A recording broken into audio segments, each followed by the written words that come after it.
Strategy. Strategy.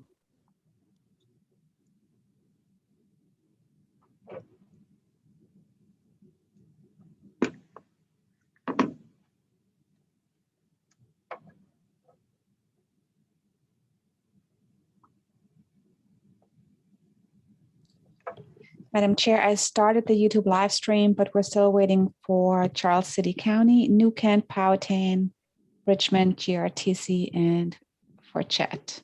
There's GRTC. All right, great. Yeah, kind of need them. I know everybody's jam-packed today, so a lot going on.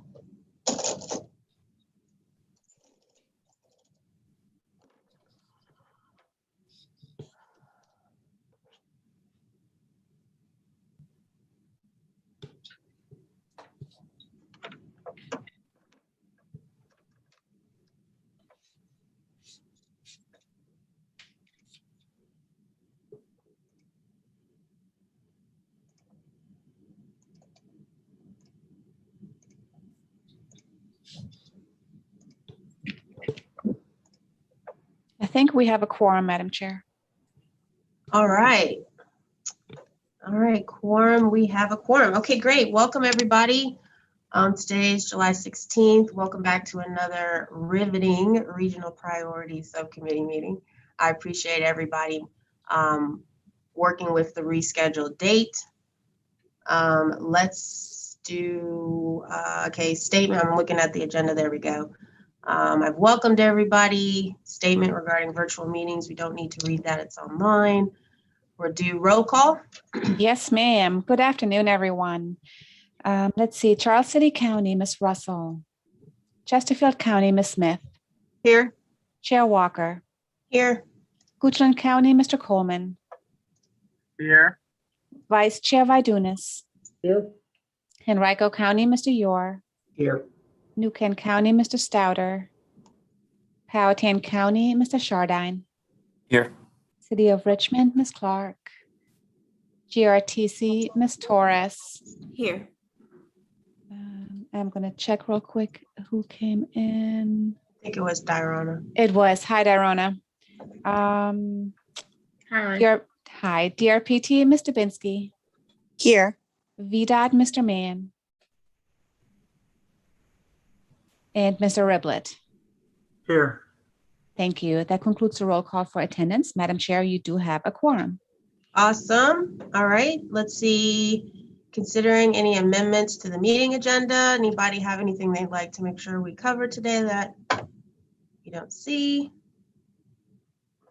Okay, don't hear anything. Item number 2 is approval of the June 25th meeting summary. Can we get someone to make a motion?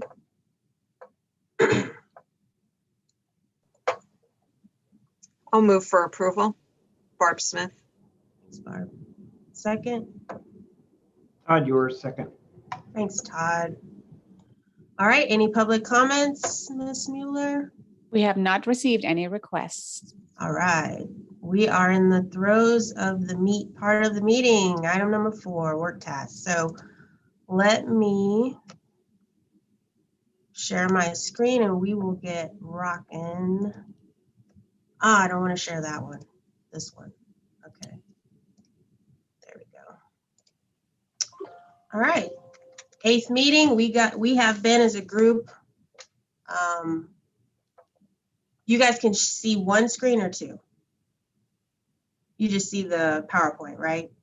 I don't see anything yet. Oh, okay. I think I messed something up. Hold on. Oh, I have to hit share. There we go. Yep, now I see the PowerPoint. Thank you. All right, so we are on our 8th meeting. We have been working through prioritization in the process, and today is a pretty consequential meeting.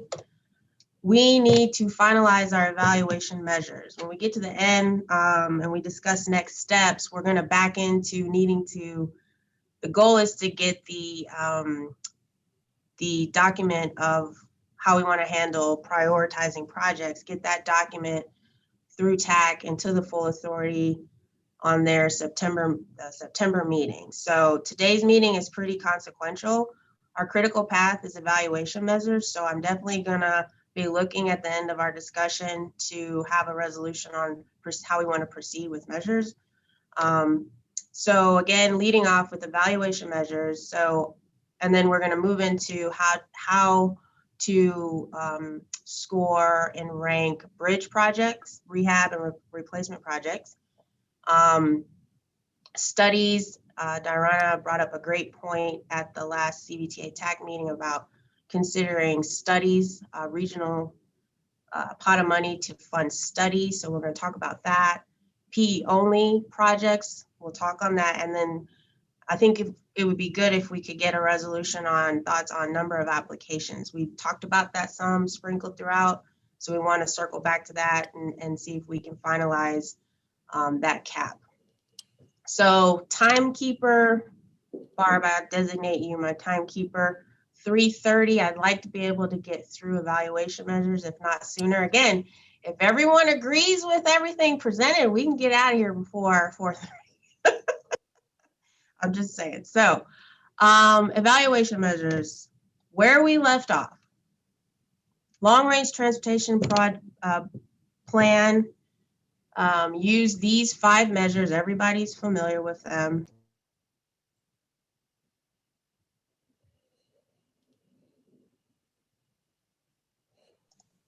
I lost, hey, Chessa, you muted all of a sudden. I must have hit a quick key. Sorry about that. I don't know what I hit, but thank you, Barb. So again, just picking up with the long-range transportation plan, the evaluation measures, you guys have seen these 5 over and over again. Where we left off was a recommendation after reviewing our test case of projects. We had 43 test projects, and we were looking at how they fared with these 5 measures. Where we left off was a recommendation to pare down the measures to safety, mobility. I equate mobility to alleviate, reducing congestion, and then equity and accessibility. To pare down the measures to these 3 to score and rank Cvta regional projects. The thought is that after reviewing the test projects and how they fared and comparing them to each other, these 3 measures appear to be the most applicable measures that would help us discern a difference between project types. So remember, we're grouping, we're scoring, and then we're ranking projects within categories. So within each category, these 3 measures are really all we need to be able to compare and contrast projects. And particularly for the highway project type. And I'm gonna make a case for this, and I'm gonna walk through the spreadsheets, I think more concisely than I did before. It was a lot of information last time. So I'm gonna revisit it and walk everybody through it one more time. I think I've got it down in a more concise way, but particularly for the highway project type, and keep in mind, the highway project type is the type with the most number of projects. And I'm working off of the long range plan and then our test list of projects. We have a lot of highway projects that meet our eligibility. So within the highway group alone, there is some variation in the scopes though, because you've got interstate projects of different types of scopes. You've got intersection projects. And so these 3 measures go a long way to be able to compare the highway group particularly. The other thing, so that highway category has such varying types of projects. The other categories, they're all pretty similar. Right. So like bike ped, we said based on the eligibility requirement, only the regional bike ped projects are eligible. So we only have a few. We have Fall Line and Cap to Cap, and they're pretty similar in scope, if you will. And then we've got multimodal park and rides, again, very similar scopes. And then you've got transit.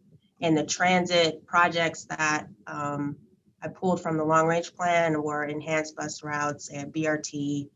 And there was one what do you call it? Transit center, transfer station in there. So the highway one is the one that has the most variation in terms of scope. So the other reason to justify paring down is that, and I'll show this, is that these three measures winds up balancing out the overwhelming impact that cost has in the benefit when you look at benefit cost ratio. So cost overshines or outdoes the benefits in a major way. And what happens is when you fold in these measures, the benefits become a little more diluted and cost winds up overcoming the benefits in a major way. So when you remove these, you have a little bit more balance there, and I'll show it better than I can describe it. And then just to note, these two measures, just to keep in mind again, these three measures that we're proposing to use are more performance measures. They may have some flaws to methodology, but they are an attempt to measure the performance of a particular project. Whereas these measures are more based on proximity to the project is this long, there's a buffer around it, and it's this close to a relevant feature like an intensive truck area. It's not a direct measure of that performance, but just how close it is to a relevant feature. And then the other case that I would make is that economic development, some of these submeasures as well as this category are captured within accessibility. Again, it's not a one-for-one, they're not exact matches, but there is some element to an economic development that's captured in jobs and captured in destinations that I would say that we're not wholesale removing them. So any questions on this before I walk through the comparisons? So what I've got again is all the measures, we'll look at that, and then just these three measures. And then I have another scenario because I sent the information out and there were some comments. One comment was, well, what about the impact of this measure, activity center, the land use measure, which is connection to activity centers. I do have that as a scenario, folding that in as well. So if there's any comments or questions I can jump into before I jump into the comparisons. Does anybody have any questions, comments? Okay. So let's look at,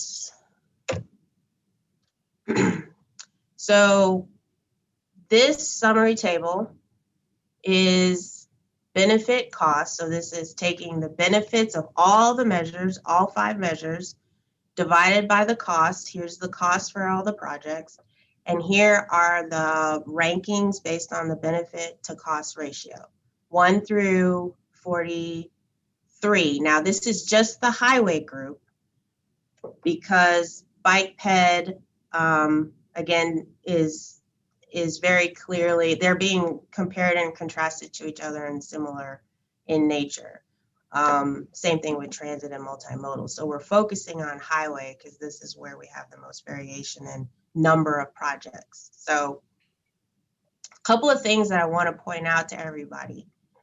What pops to the top in terms of benefits. So what's in green are the top 10 projects, top 10 highway projects. And you'll see at the top are 3 intersection improvement projects. And then you've got interstate projects, widenings, relocations, everything kind of south of those top 3. Me personally, when I saw that, I thought, well, you've got Route 1 at Parham is definitely regional in that there are a lot of people that travel through there. And then you've got, but is it as regional as 64 widening or 95-64 overlap project? And one thing to note, so what you'll see as I kind of present, I highlighted I-64 widening in red. So I want you to see how it tracks as we change the measures. And I just highlighted that one because we're all very familiar with it. It's a good example of a regional priority that's been going after smart scale money multiple times and has not been successful. So it's just an example project to track through this comparison process. So intersection projects floated to the top. And what you'll also notice is that's because cost has a big impact on the benefit cost ratio. So they're very small in nature, 2 million, 3 million, 8.7 million.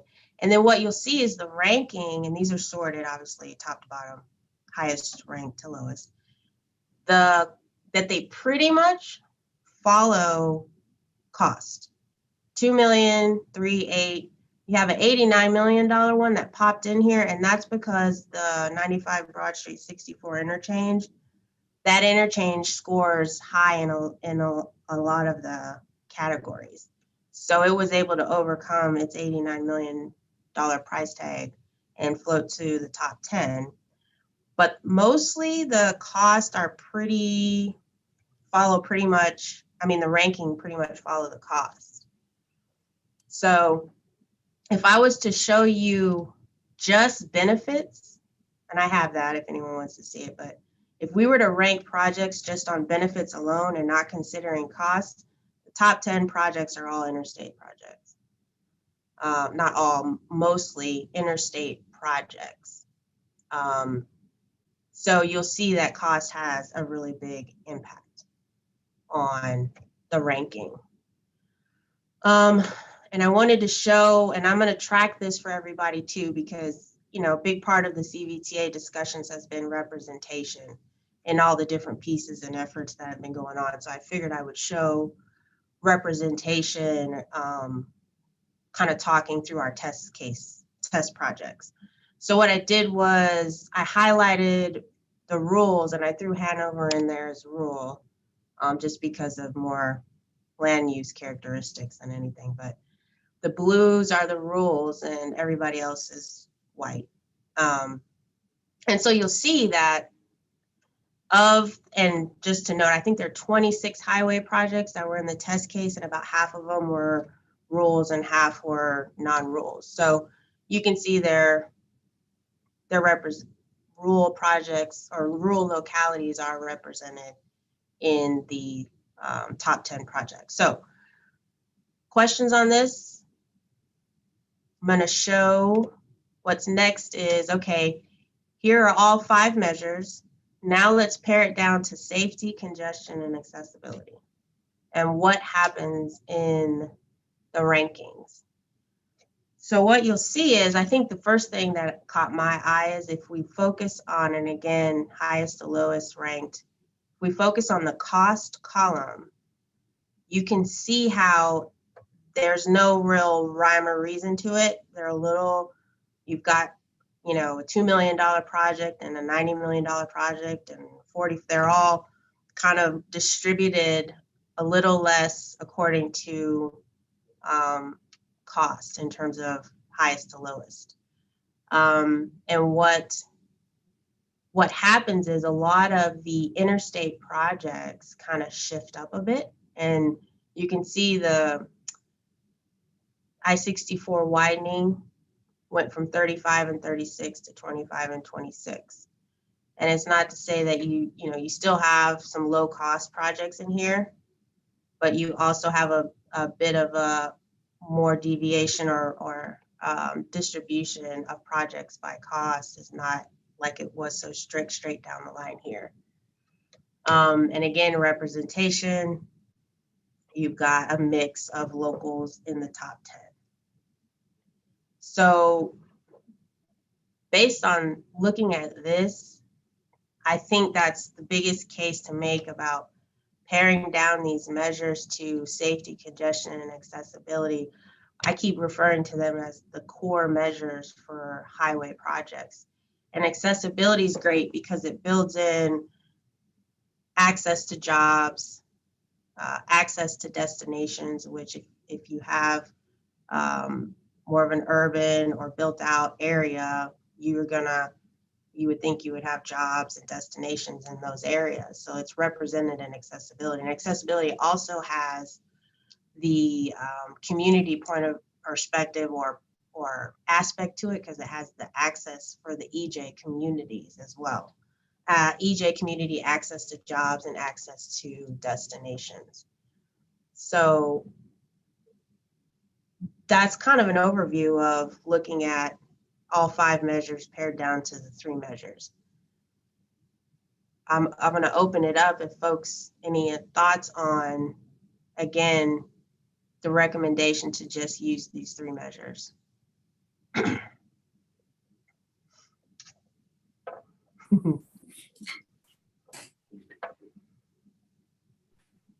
Chessa. Hey, Jet. Hi. Just the process question more than the measures itself, but what's the approach based on dividing out by project type in terms of how a final ranking would be presented? Does that make sense?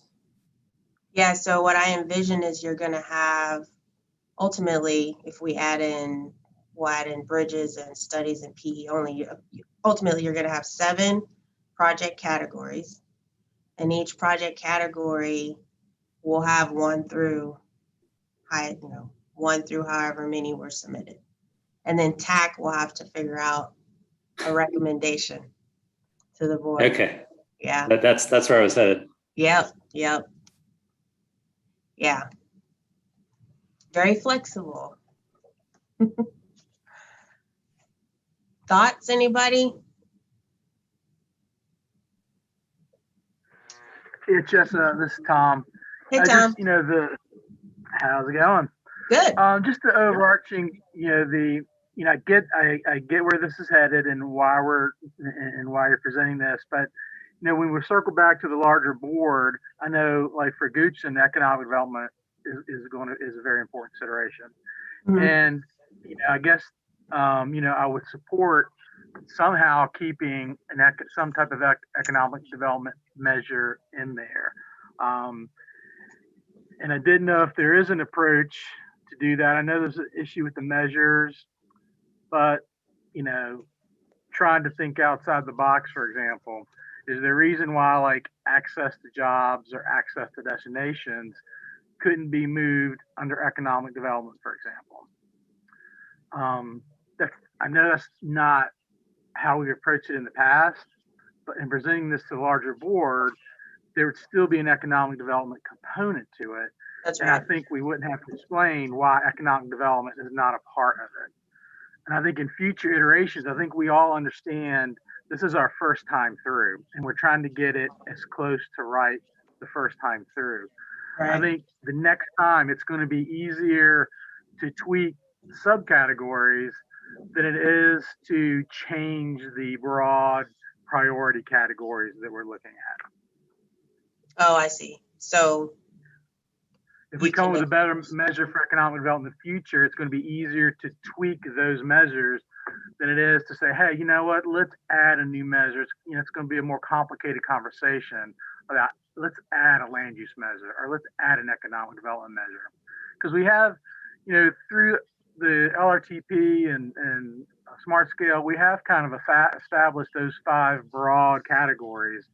We've already established those as the regional priorities. So now we're looking as we move into CVTA, and it's not the same thing, I realize that, but we're now looking at no longer looking at those 5 we've generally agreed on. We have another discussion on establishing why these 3 are broad categories of the regional priorities.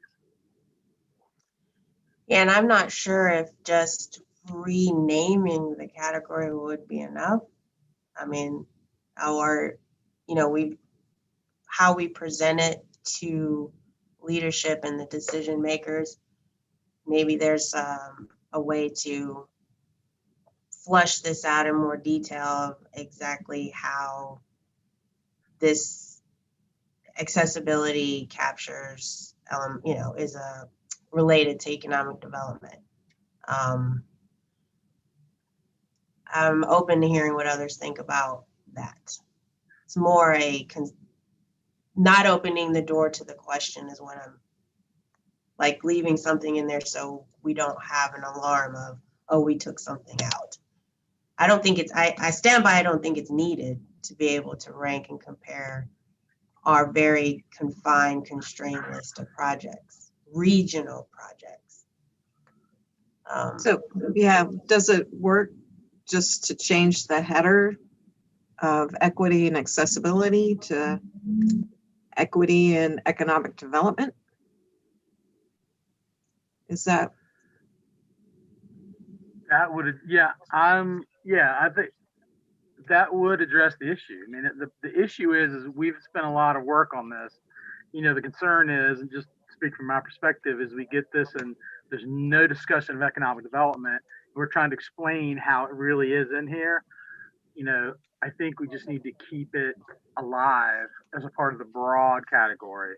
And I'm open to different ways of getting that done. Right, because another way to do it is to explain that, you know, through the guidance document and the presentation that's made to the authority, explain how access to jobs, access to destinations is a related economic development measure, even though it's not labeled that. So we've got a couple options, I guess, whether we change that header or explain it in the document and in the presentation.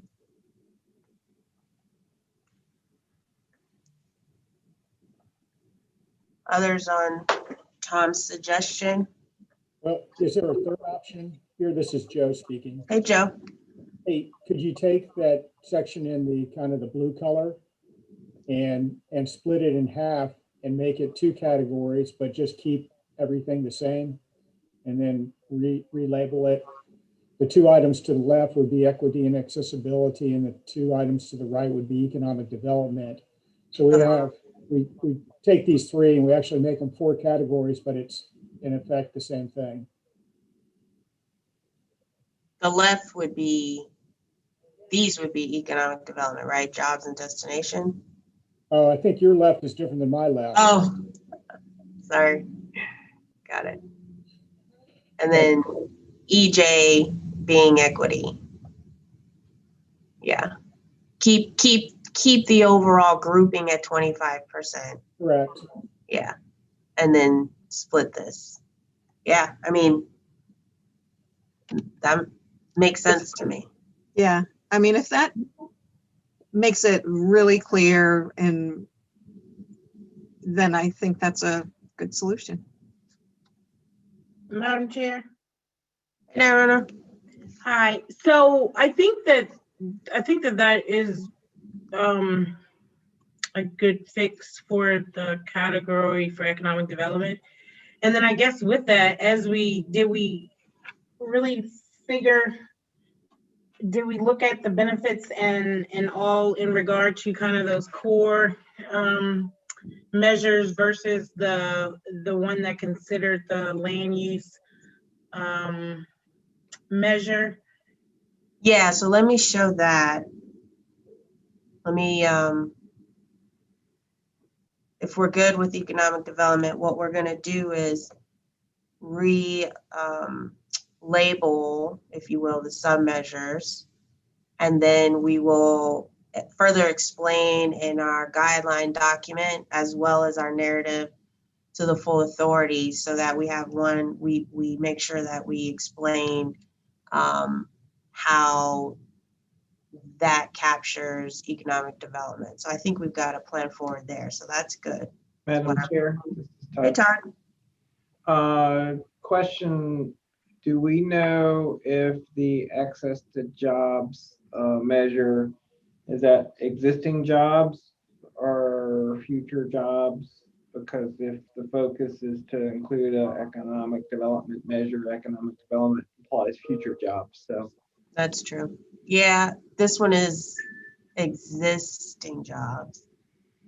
And this is the delta between the models, jobs in the model of X year versus the future model, the delta. So that's probably worth considering. So to Tom's point, the rural, less developed areas of the region, your focus is on job growth, and future, not necessarily just existing. So.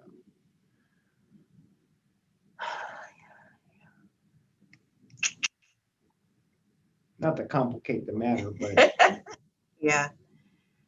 I did not test job growth. I did these 3 plus land use. I should have maybe done but I don't know. We could look at the benefits, the raw benefits, to see if they kind of jive with what makes sense. I have that.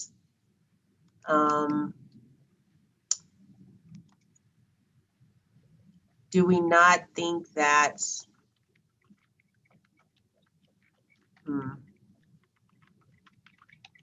I guess I will say this, if the group thinks we need to have that more specifically, I definitely don't think either one of these, this one directly, the rankings directly match, pretty much match throughput over here.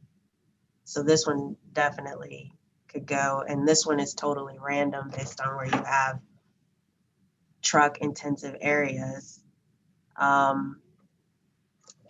I guess the regional nature, and I'm pausing because I'm trying to be effective in how I say, I think the regional nature of these projects, I mean, are we gonna fund 64 widening over the overlap because one has an edge on economic development? Or are we more confident in funding one over the other because it's moving more people and reducing delay and reducing Right. It's less I think that's, yeah, important. I think that's the difference, is that, you know, when we had you had that slide that's got all measures, right? Can you pull that up? Mhm. So when we've got all measures, we haven't done it just with job growth for sure. So all I can do is go off of this, but those measures, economic development and land use, really are looking at local proximity of the project. So if I've got a 95 project that's right next to some economic development site, it is going to score a little better, but that project itself isn't helping that spot. It's helping the region. It's fixing 95 for travelers throughout the region. And, you know, it just seems like the focus on the 3, congestion, safety, accessibility, those to me are the measures. They're quantifiable. They are regional in nature and not local, not so much local. Yeah, it seems like if you had a tie, let's say you had a scenario where you have one project pitted against another and you had to break a tie.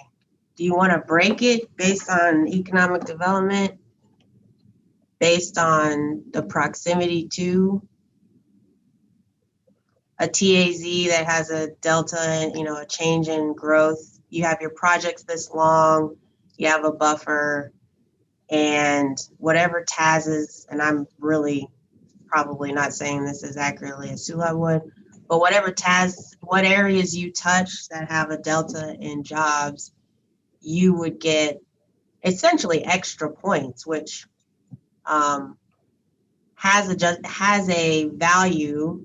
But I think because we're focusing on the regional pot, to be able to focus on just the core measures of the highway for the highway group and the others, but the other ones, again, don't have as many projects or types. And I think when I look at this list is more digestible or passes the smell test more than this list does, in my opinion. this one has 3 intersection projects as the most beneficial highway project in the region are 2 intersection projects, or 3 intersection projects. Which, I mean, that's debatable, but yeah, I think again, the highway projects and particularly with those core 3 is all that's needed. But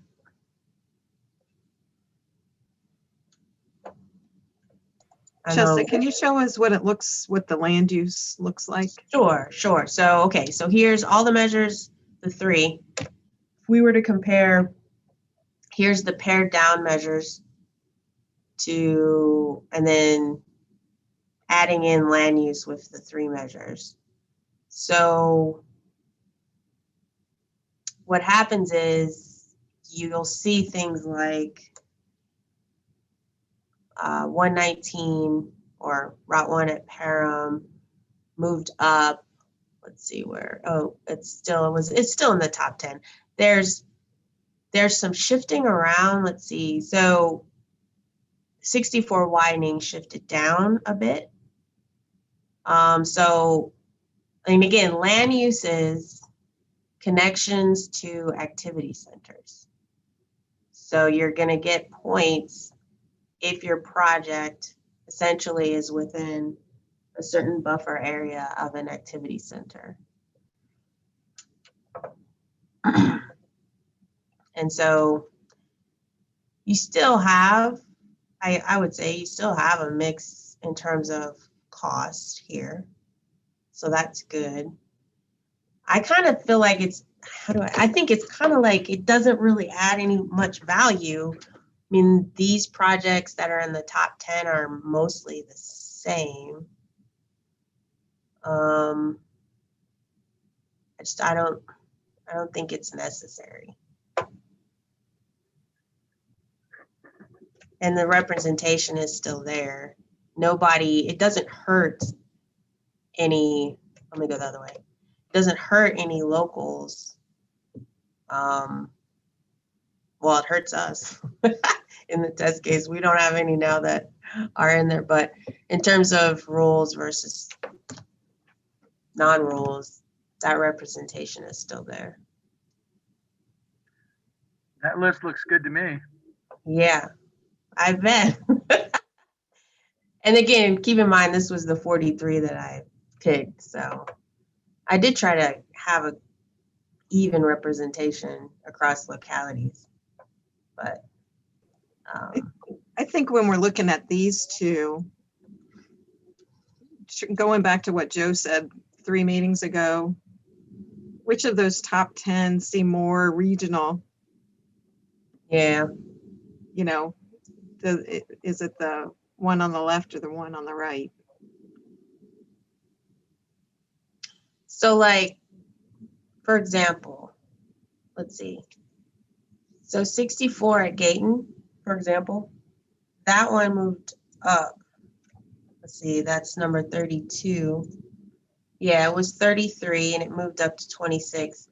So when you add in land use, it jumped over 64 widening because it's closer to activity centers, which doesn't make 64 widening any less of a regional highway project just because it's not near an activity center. I feel like 95 at Broad, you know, the overlap project is, I mean, it only dropped down 2, but Yeah. It is more regional. And it should be ahead of Route 1 at Parham. Right. I mean, I would agree with that. I don't know. It's kind of all over the place, isn't it?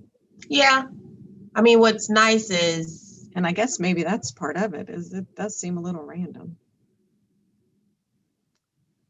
Yeah, I think when you bring in land use and especially proximity to activity centers, maybe part of the policy discussion is how important is density and population that's impacted.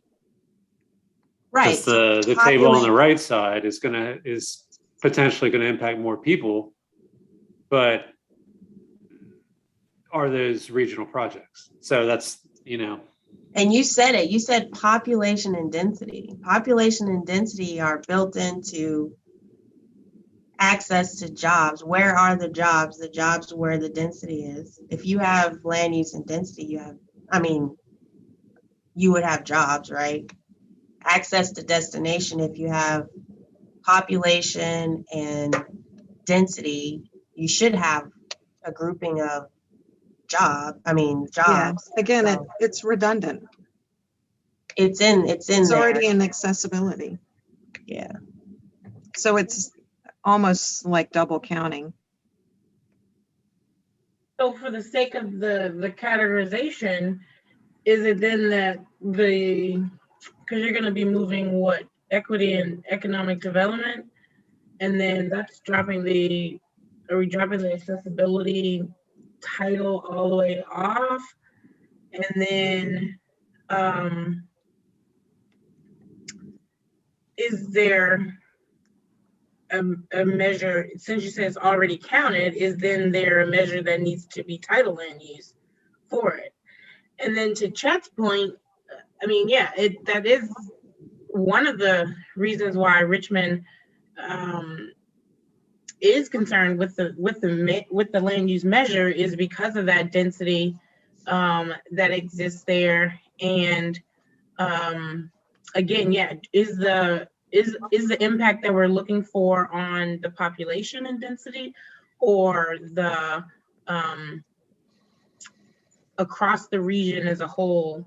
And that goes to the same question when we talk about the intersection projects and so forth, kind of like this pre-interpretation of what regional project is. I think we kind of come back to that as we try to work through this process. So I'm still on the fence. Yeah. I'm trying to think what I could show you guys that would get us solidly. Well, let me back up. Do we all agree? Do we all have an issue with this? Following costs? All measures? Do we all agree that, does this pass the smell test for you guys, all 5 measures? I don't agree with all 5 measures. It's too heavy. It relies too heavily on project cost. It's, it pretty much just sorts the list by cost, and the benefit gets lost in the evaluation. Does this help the conversation if I show? So here's just benefit by itself.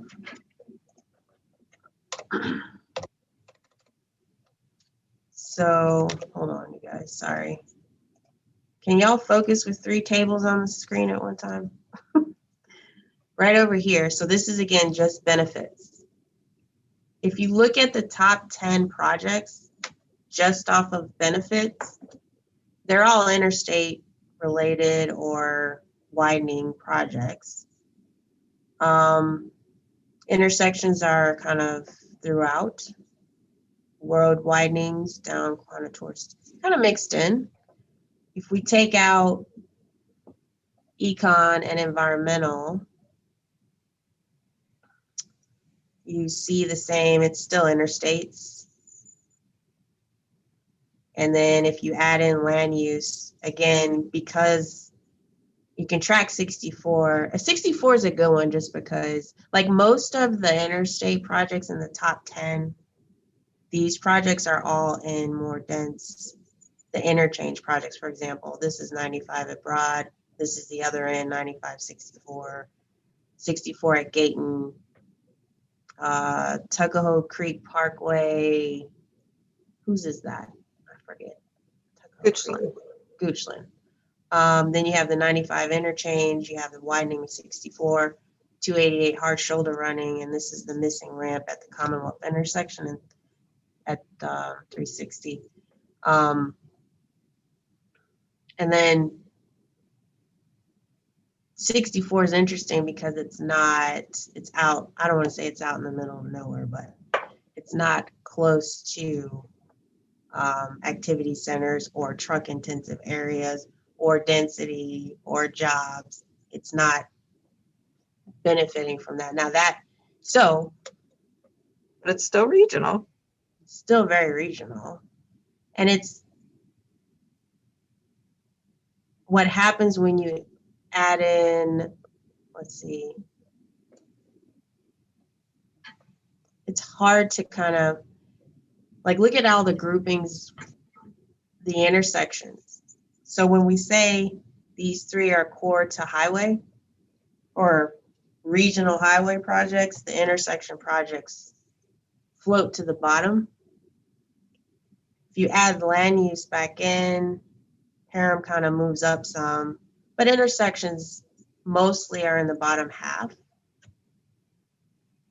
And we don't have very many intersection projects that are, I mean, they're regional projects for sure, Parham and Route 1, but if you were intuitively comparing it to interchange projects, this all lines up to me in terms of benefits. So what essentially when you factor in cost, all it does to take out, I'm all over the place, sorry. Here we go.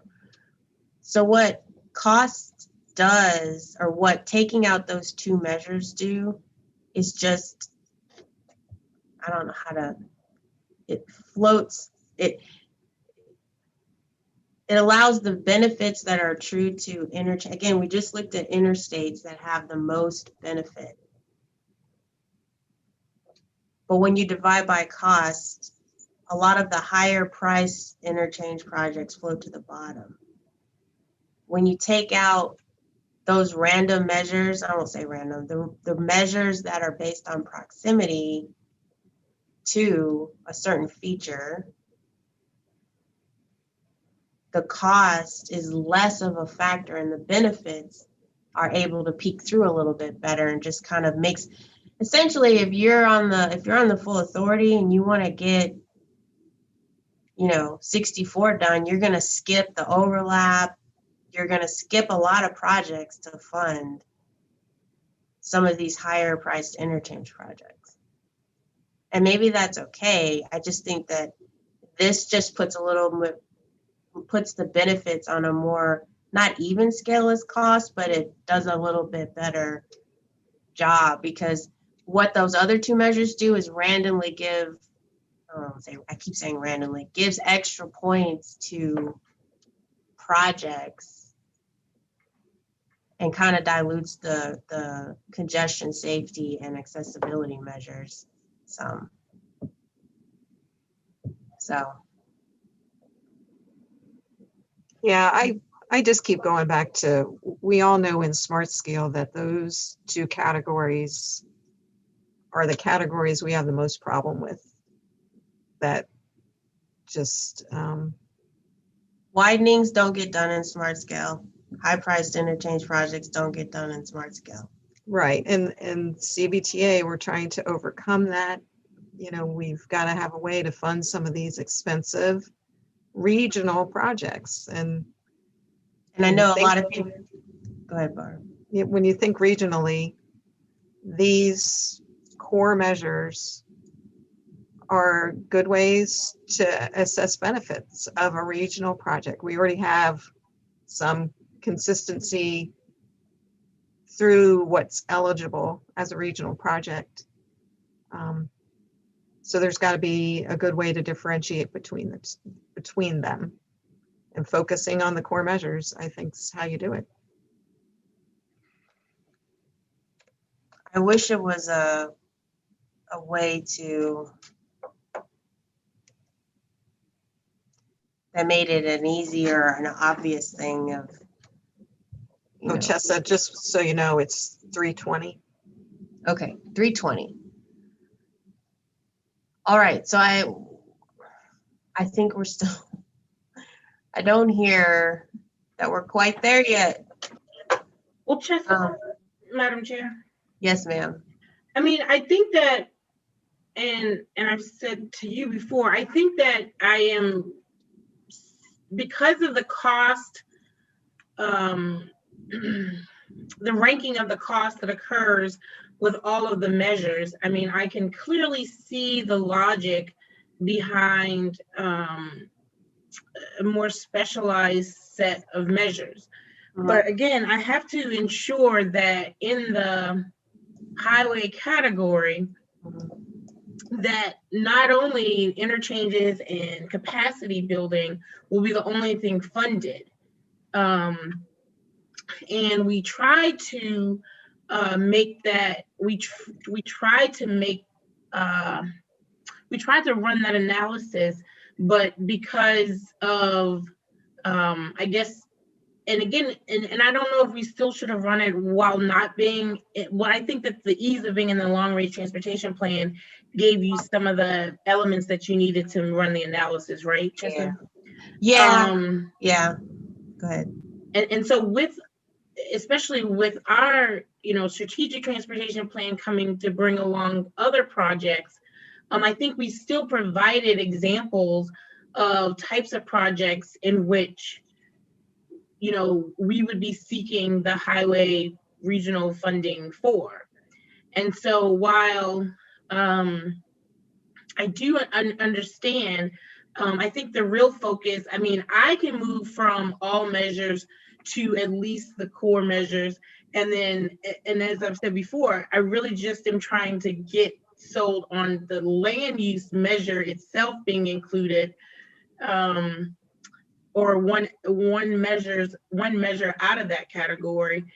And that's just what I'm trying to see. I do see, if you get, like you had up there, the regional, on the left here, the regional mixture of, make sure I'm looking, the regional mixture of projects that, it kind of, in this example over here, Chesterfield's project is not in the top 10. So again, having that regional aspect of moving dollars, throughout the region. And then, and it's really heavy on Goochland and Powhatan when you look at the land use. But really, we would have to kind of really determine, like, really, what is that saying? Is there a large need in that part of the region? Is why this is occurring?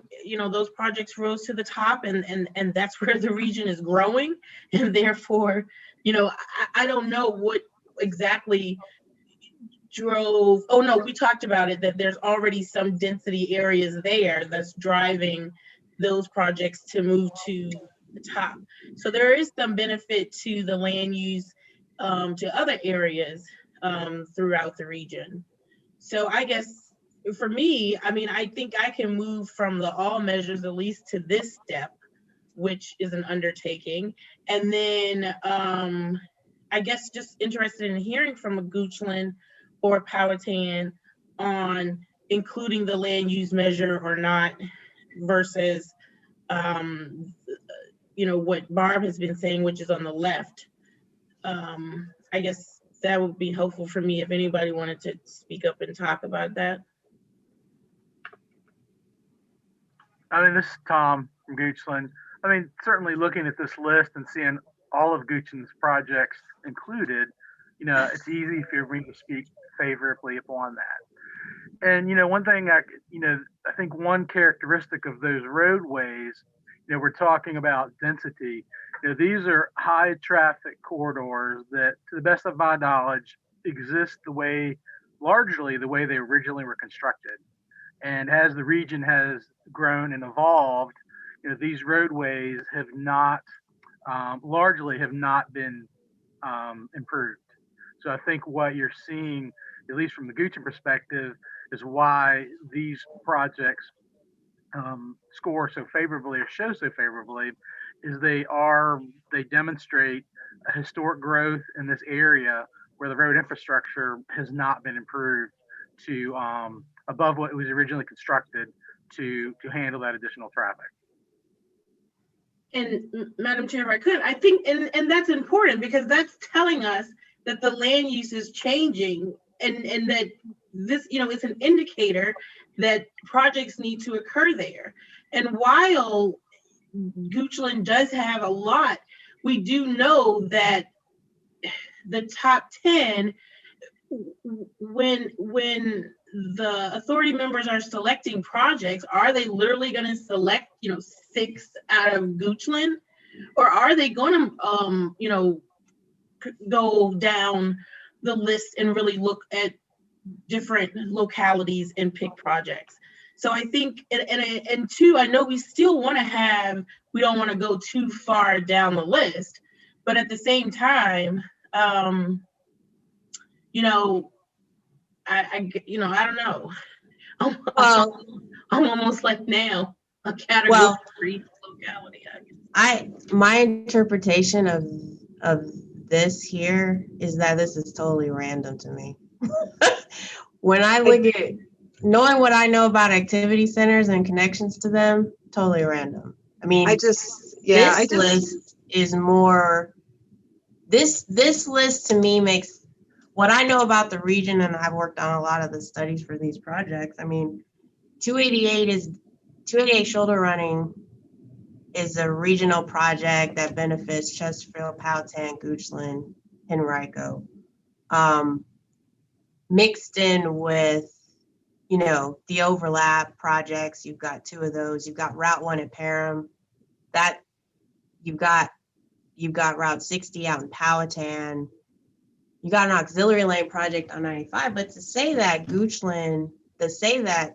when you add in land use, which is connections to activity centers, and you add in 9554, No Shade Joe, out in Hanover, they don't have any activity centers in Hanover. Do you? Like, it doesn't, and Sulev's not on the call, so I'm not sure. Again, I probably needed to have that for today, like how that is calculated. But I went through and just kind of said it moves up, it moves down. I have that And too. there are minor shifts up, down of those top 10 that are on the left. Oh, these. Mm-hmm. Yeah, they shift up and down. Some go up, some go down. To me, it's not worth it. It's a proximity measure. It doesn't change things drastically. It is cleaner to have these 3 measures that are core measures that are better defined. It's not so much that these rose up. It's that these all fell down. You see the deltas down here? These fell down, and then these rose up because we added in land use. Does that make sense? I mean, you can interpret it a lot of ways, I guess, but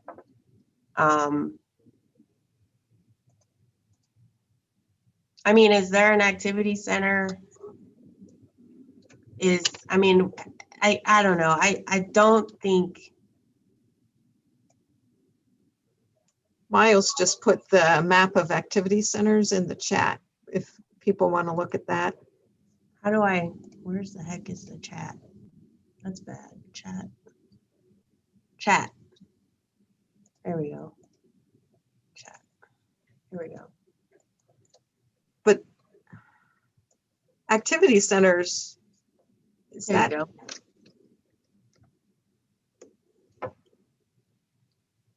So this is Henrico. So here you are with the 288 projects and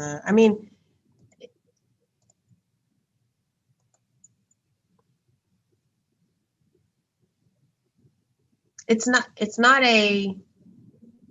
a valid measure. I don't know that it's core or necessary. But we do need to get this done because we've got to get to the full authority. So I'm trying to think of how how hard to push on just paring down to 3, or is there some more information that I can get out to folks and we need to look at? Adding in a measure under each category, which again, I don't think we need to do. So I guess how do we move forward, you guys? Let me look back at this. So this is land use added in.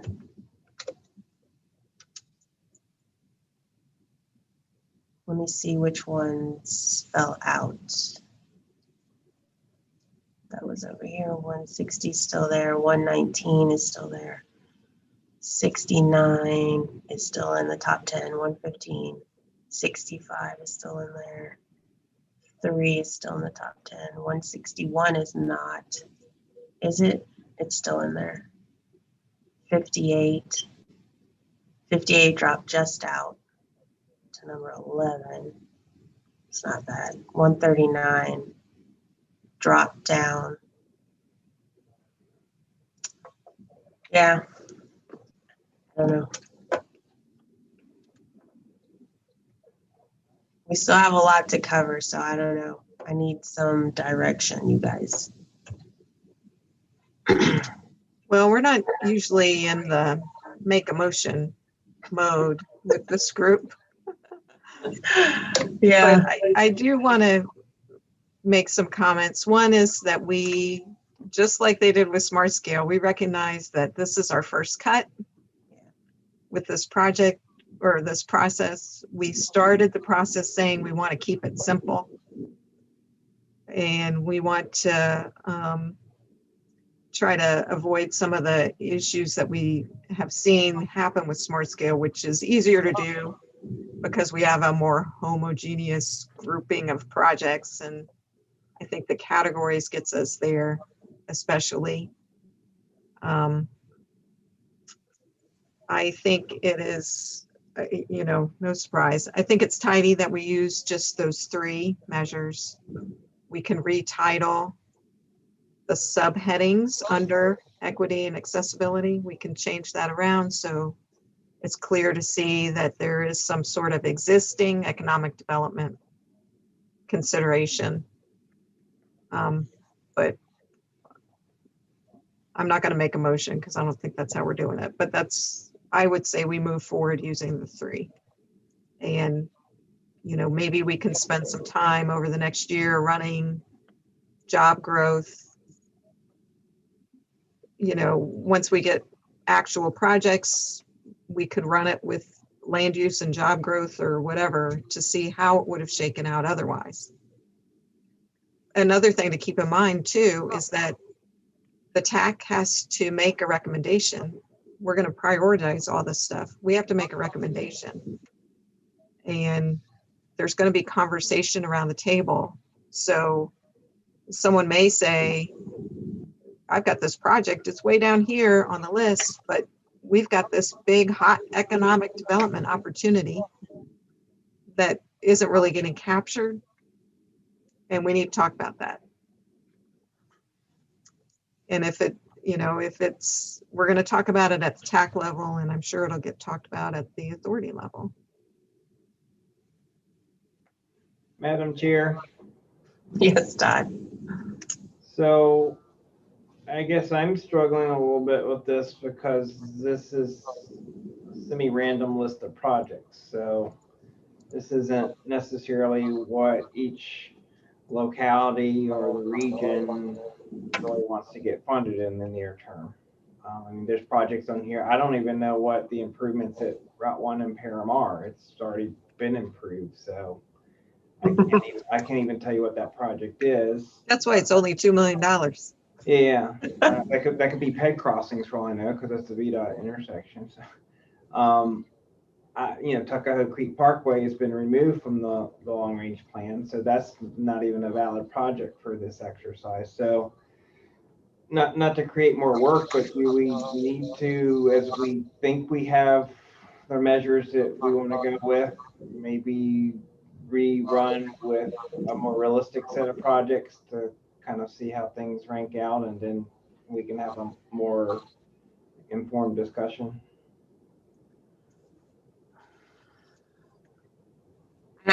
Well, I'm just worried that if we do that, the trends are still the same. I mean, which is all we were using the test case for, was to try to discern what impact the measures had and if things passed the smell test, because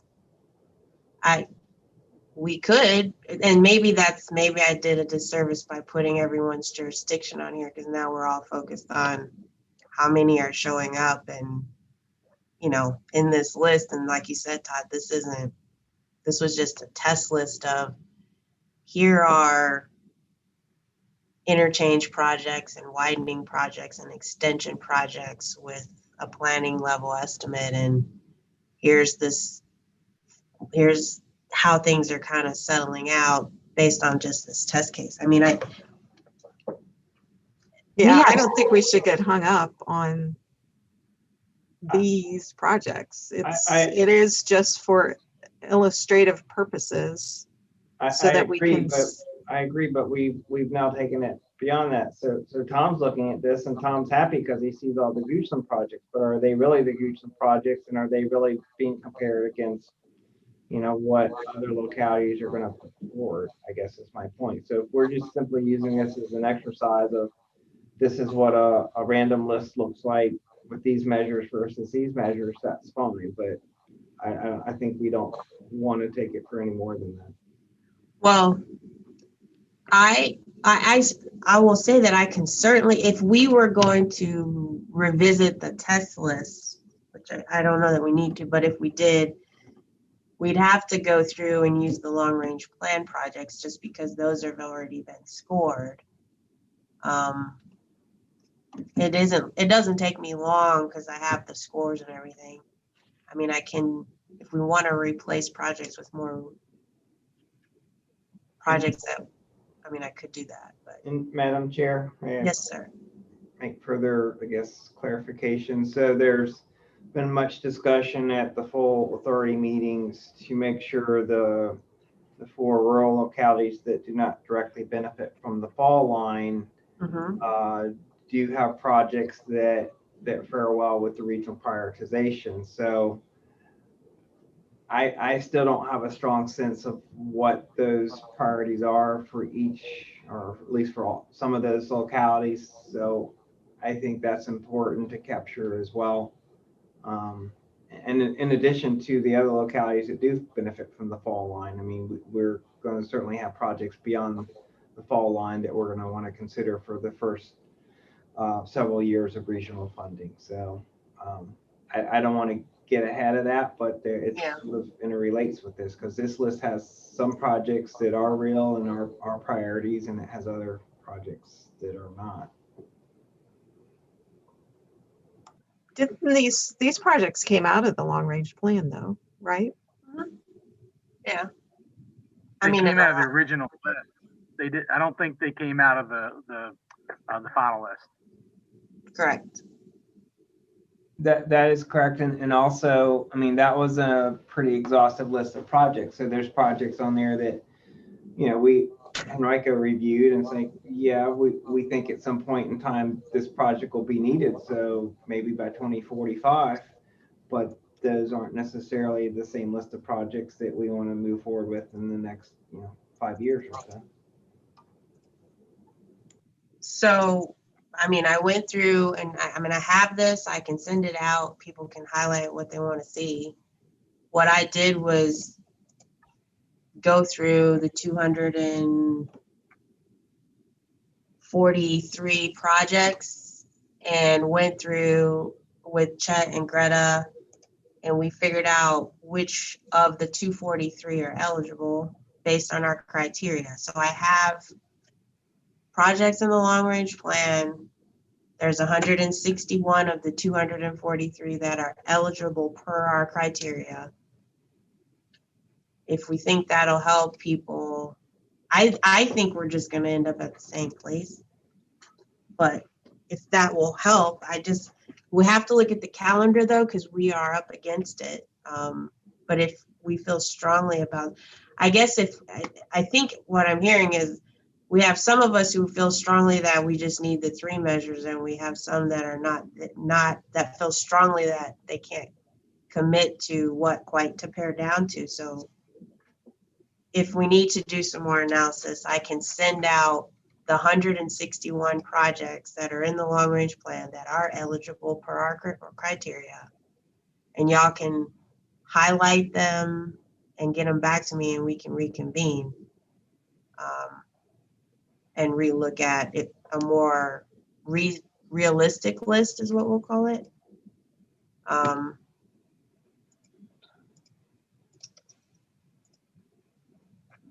mean, it's up to you. It's up to you guys. If we need to be, you know, we need to feel confident about what we're recommending to the authority. So if we're not there yet as a group, I definitely want to get y'all what you need to make a decision. I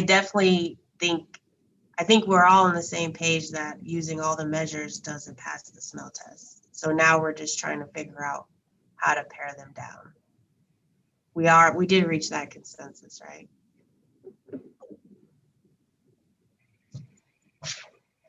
I really don't see the gaining anything, and I just remind everybody that, you know, this is the first cut. This will change next year. I'm confident of it, but we have an assignment, and I think we've done a great job. You guys may not realize how many hours of analysis that Chessa has put into this. I mean, weeks. I think this has pretty much been, she's had to put a regular job aside and has dedicated herself to this. And I think we would be wise to hear her recommendations. She has been so deep into the weeds, and I think she's probably on target when she says we could look at the entire group and we're still going to see the same results. But we just have to make a decision, and it's going to agree with some of us apparently, and maybe not as much with others. But I don't think coming back to this in 2 weeks is going to get us any further.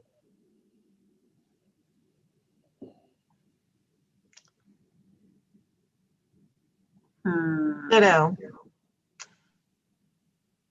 And Madam Chair, yeah, I mean, I don't know how much I want to go, you know, pull additional projects in. I just think that with the measures or what we use, you know, really says that it's objective.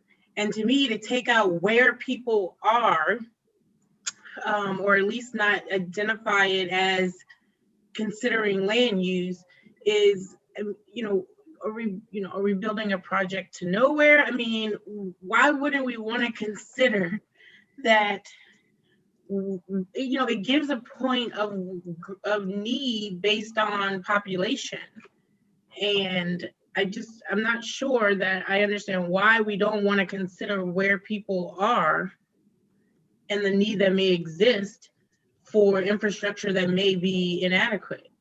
You've got that in access to jobs and access to destinations. That captures population and density and destinations. So it's in there. It's also captured in the eligibility, where we've set a relatively high bar in terms of volume. So we've selected corridors that are being, or locations, corridors, whatever, that are being highly used relative. Well, I mean, highly used, potentially vehicular traffic. And I know we're talking we're looking at highway right now. Well, roadways, I mean, whatever roadways, highway, I mean, it's still what is like a roadway in the city is what I have to consider. Well, again, and that's where I think we see things differently, because I think we have to look at it from a regional standpoint and not from our individual jurisdictional standpoint. And I'm just saying that I am different from the rest of the region, and therefore, in order to be a part of this regional outlook, my current built environment has to be considered when thinking about funding for the roadways that people across the region use. They may not use it in a highway or limited access capacity, but they use the roadways to traverse the region. Something to think about too, though, is, the city is benefiting from the transit pot a lot more than other localities. And no, and I have been able, I've readily agreed that, there was going to be some giving on this particular item, and I keep that in my head, and I think that I have given in some sense, but again, I don't necessarily support running more projects. That's going to get us. I do think it's just going to be a point of we picking something and we moving forward. And I don't know, Madam Chair, the best way you want to achieve that at this point. Yeah, and I'm just thinking about I'm thinking about you specifically here. So we're debating adding in land use. We've talked about economic development. We're debating about adding in land use, and land use measure is how close your project is or how connected you are to an activity center. So looking at the activity center map, number 1 is the Richmond Central Business District, which is this big blob here, kind of central, kind of through the overlap. If I look through the rest of these, Stonebridge is in Chesterfield. I think CBD is your sole activity center that's located in the city. You benefit from these adjacent ones. Well, this says city, so I guess 4 Stonebridge must be in the city as well. So I'm just thinking this through. So if you have a streetscape project that was eligible, it was on arterial of a certain volume or COSS, or an arterial management plan corridor.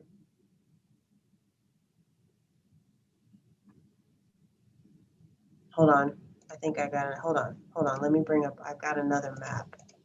Bear with me. So what I'm thinking is, and because again, I want to be able to show you what we keep saying, that the population, and like you said, where people are, is captured in access to jobs and destinations. So I'm thinking if I can pull up the map, I have a map of the projects that are in the long range plan. I have a map of that, and I want to show you that. Hold on. I know. And then, Tressa, what's the difference in using access to destinations versus access to activity centers? Right. I mean, if we think back to how were activity centers identified and and designated activity centers? I mean, Barb, you probably could speak to that better than I can. It seemed very. I can barely talk about it, but part of VTrans, I think they were looking at overlaps between high density and residential and high density jobs. So where you had more of that stuff on top of each other, that was an indicator of an activity center. So it's, I think. Hold on. Sorry to be holding everybody up. Oh, we don't want to error content. Oh, this may not work, you guys.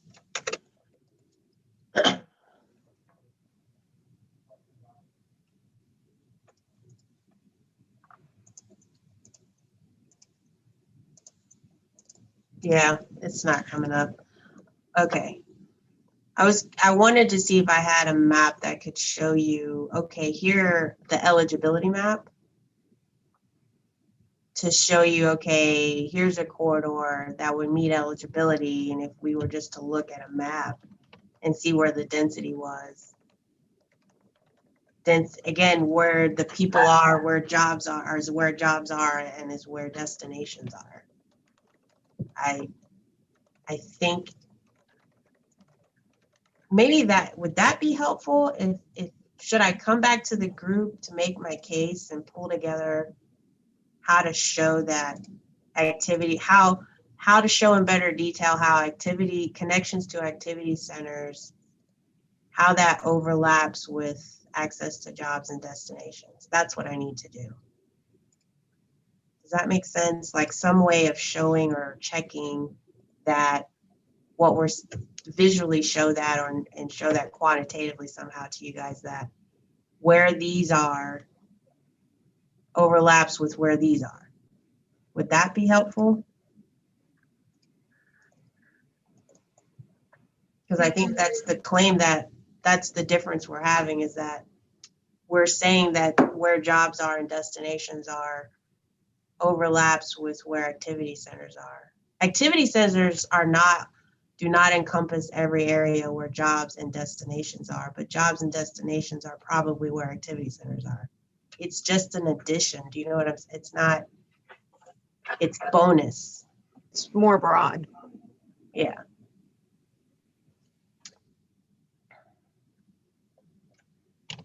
Would that be helpful? And Tom, Coleman, and Miles are putting stuff in the Oh, am I missing chat. it? What are they saying?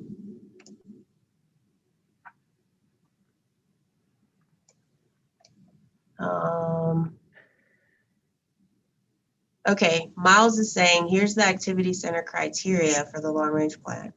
It's based on jobs and population. So I'm clicking the link. Let's see. Ah, okay, I don't know what I'm looking at here. Let's see. Miles, so you're on. Can you help me? Maybe. Sure, What am I'm I- here. What am And I looking at? What are we looking at? I may have given you the wrong page. It's actually Okay. page 53. I'm sorry. You're fine. 53 here or 53 PDF? 53 on the top. Yeah, it was 46 on the actual page numbering. So it's basically just density of population plus employment. So those are activity units, and then it's a density factor. And then they're broken down. There's like a hierarchy of different activity centers. So all of those, if you scroll down, it breaks it down for each one, the calculations and how we got to them. So Miles, is it accurate in your opinion? So activity centers include population and density. You just showed us that. So what is your take on They it? include, it's population and jobs. Sorry, population and jobs. Yeah, so basically it's hitting on both of the factors that you're discussing with the job growth and access to jobs. That's all being overlapped with those activity centers. The key distinction, I think, what pulls out activity centers is it's really just the density factor. It's where they're concentrated. So that's the only benefit that's giving you beyond access to raw numbers. But there's a definite overlap between them. Okay, so the case we're trying to say is if it's a regional project, if there's a concentration of jobs and destinations, that those projects should be favored more. Within a buffer of the project. Yeah.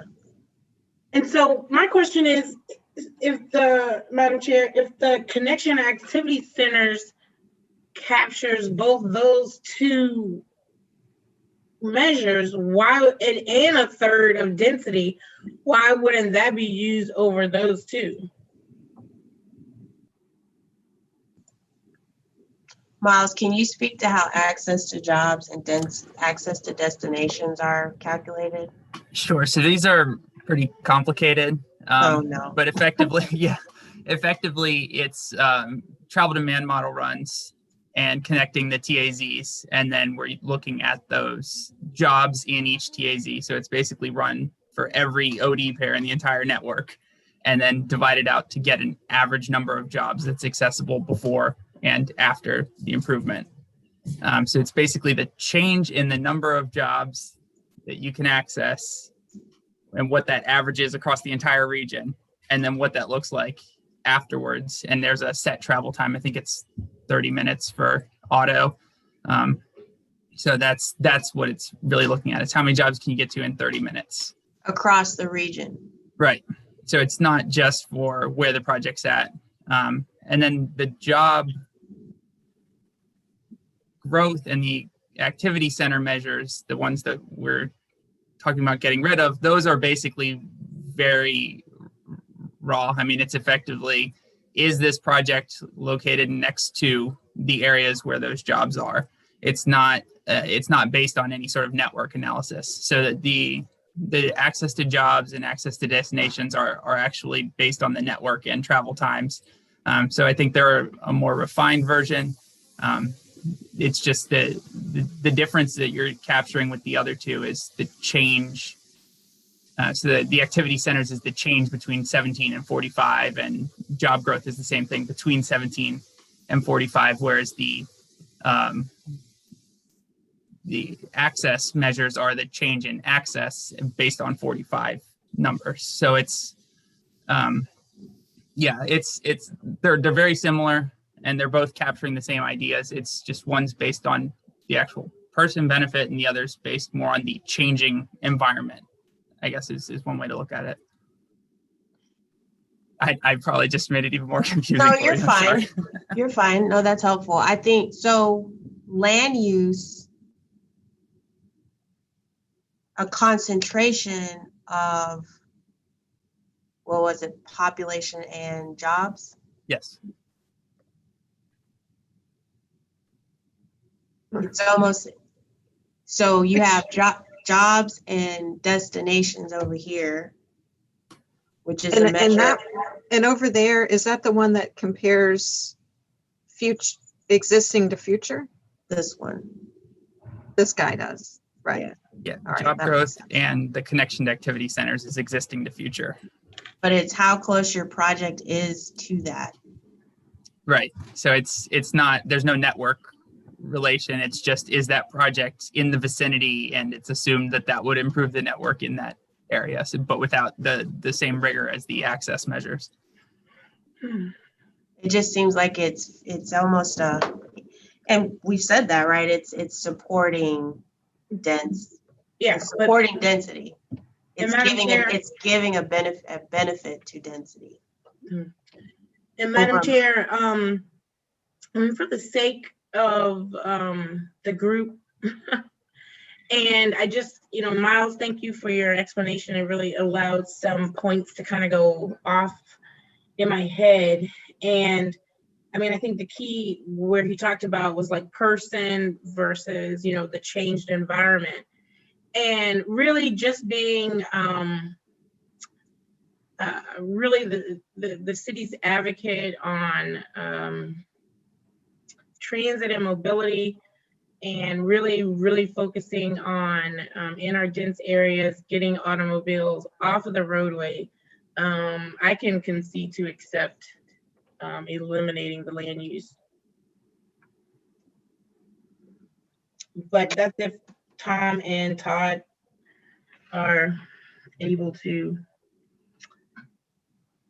come into consensus with the rest of everyone. All right, well, that leaves Todd's been quiet, and Tom, I think, was pointed out the economic development path. I don't know what you think about land use, Tom, and others. No, just I think it was the overarching keeping economic development as a part of the conversation. There's different paths to get there. It's not about necessarily holding on to these measures individually. although I do like that job growth rank seems to add a little bit of a wrinkle that's not captured in the other ones.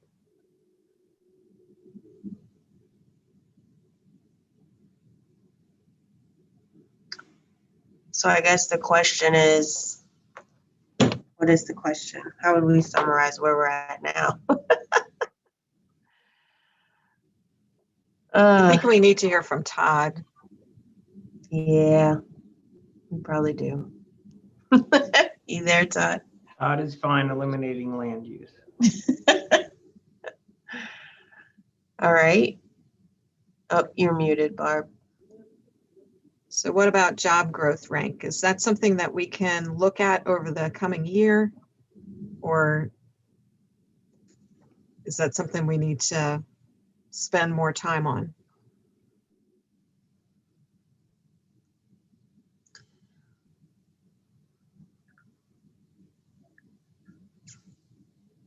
Well, can I just, before they speak on that, Miles is still on.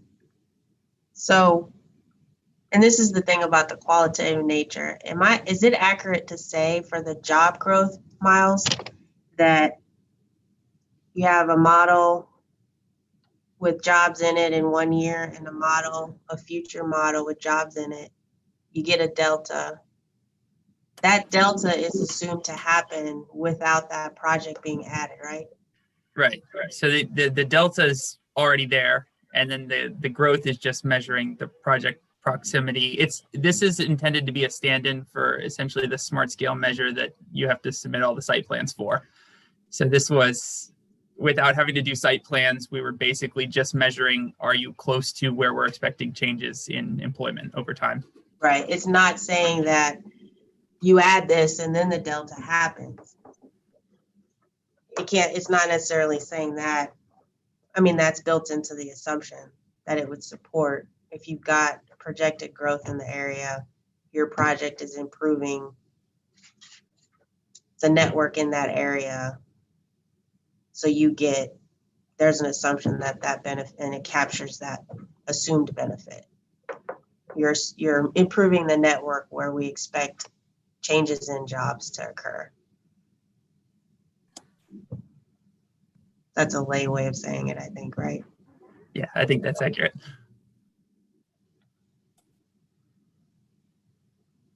Whereas this, which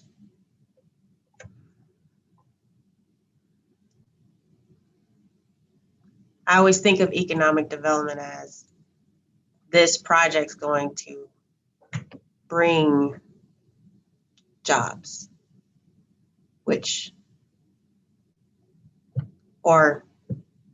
Right. That's not being measured. Right. It's implied when you hear job growth that that's how it's working. Even with the smart scale site plan stuff, if it's an approved site plan, the site plan could develop tomorrow. It's already going. Yeah. It's supporting economic development, but it's not causing it necessarily.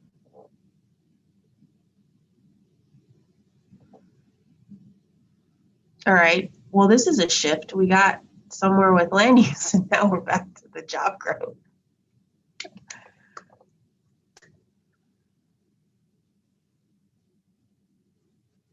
One thing we shouldn't really, I'll take back what I was about to say. We make this recommendation to the authority if they ask questions about economic development and land use, and they want to see it in there. Our recommendation, we need to stand by that to them as the technical folks, but. Yeah, I really don't want to have. Yeah. I want to be solid on whatever we take there. Yeah. Which is why I like the 3. Again, it's just the nature of the projects being so regional, the highway group being a lot of the same type of highway type projects. And the criteria is constraining to high volume corridors that functionally are regional because they're arterials. So to be able to compare and contrast those, again, I stand by that economic development is not needed to compare the impacts of a regional highway project based on our list, our constrained list. So, okay. I mean, is there a way of keeping economic development in and just counting it as a smaller percentage? That way it's keeping it in there, and then we can debate percentages, but I think that's an easier, the optics of that are easier than just not including it. We are including it, and we did say that we were going to rename equity and accessibility. Sure, we did say that.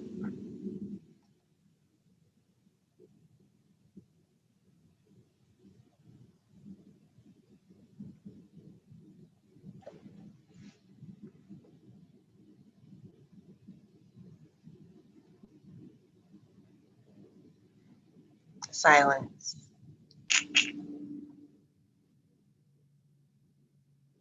I don't know, do we need to go around the room and just have everyone say where they yet up or down on job growth, and then do it that way? We've reached a conclusion on land use, so why don't we do that? Or is that bad? We've got to make a decision and move along, is the way I see it. I feel like we heard it earlier this week that there's been a lot of effort put into this process already, and people want to see a product. And Joe said it before, you've spent a ton of time on this already and understand it inside out, upside down, more so than anybody. So. All right. Okay, so we'll say, does Mueller just call names, or do we just want to throw it out there? Barb, you want to, for Chesterfield, I already know where you stand. Yeah, I support the 3 with the renaming of the equity and accessibility to point out that those access to jobs, access to destination is economic development.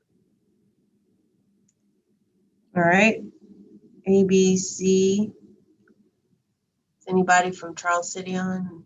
Don't think so. ABCD. Madam Chair, I can go down my list if that's helpful. Thank you. Okay, and actually, Barb was on top of the list. So the Yep. next one would be Goochland County. Mr. Coleman. Yeah, no, I mean, I think it would just be preferable to keep that job growth in there and just keep it a smaller measure in comparison to the other measures. Okay.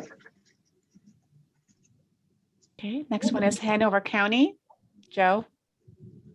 I like the 3 measures and splitting the equity and accessibility. Okay. Henrico County, Todd? Henrico's good with just the 3 measures. Okay, I think Mr. Stouter is with us by phone. New Kent County. Yeah, this is Justin. I'm good with the 3. Okay, thanks, Justin. Then we have Powhatan County. Brett Chardine.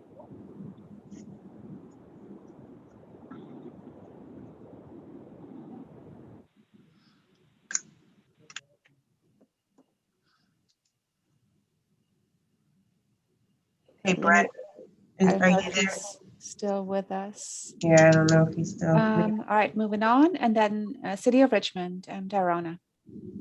Okay, I'm good with the 3, but if we give consideration to any percentage for economic development, I asked the same for the land use, but we may be, that may be over, but I give my disclaimer. Okay. So, Nicole, was that it? Yes, it is.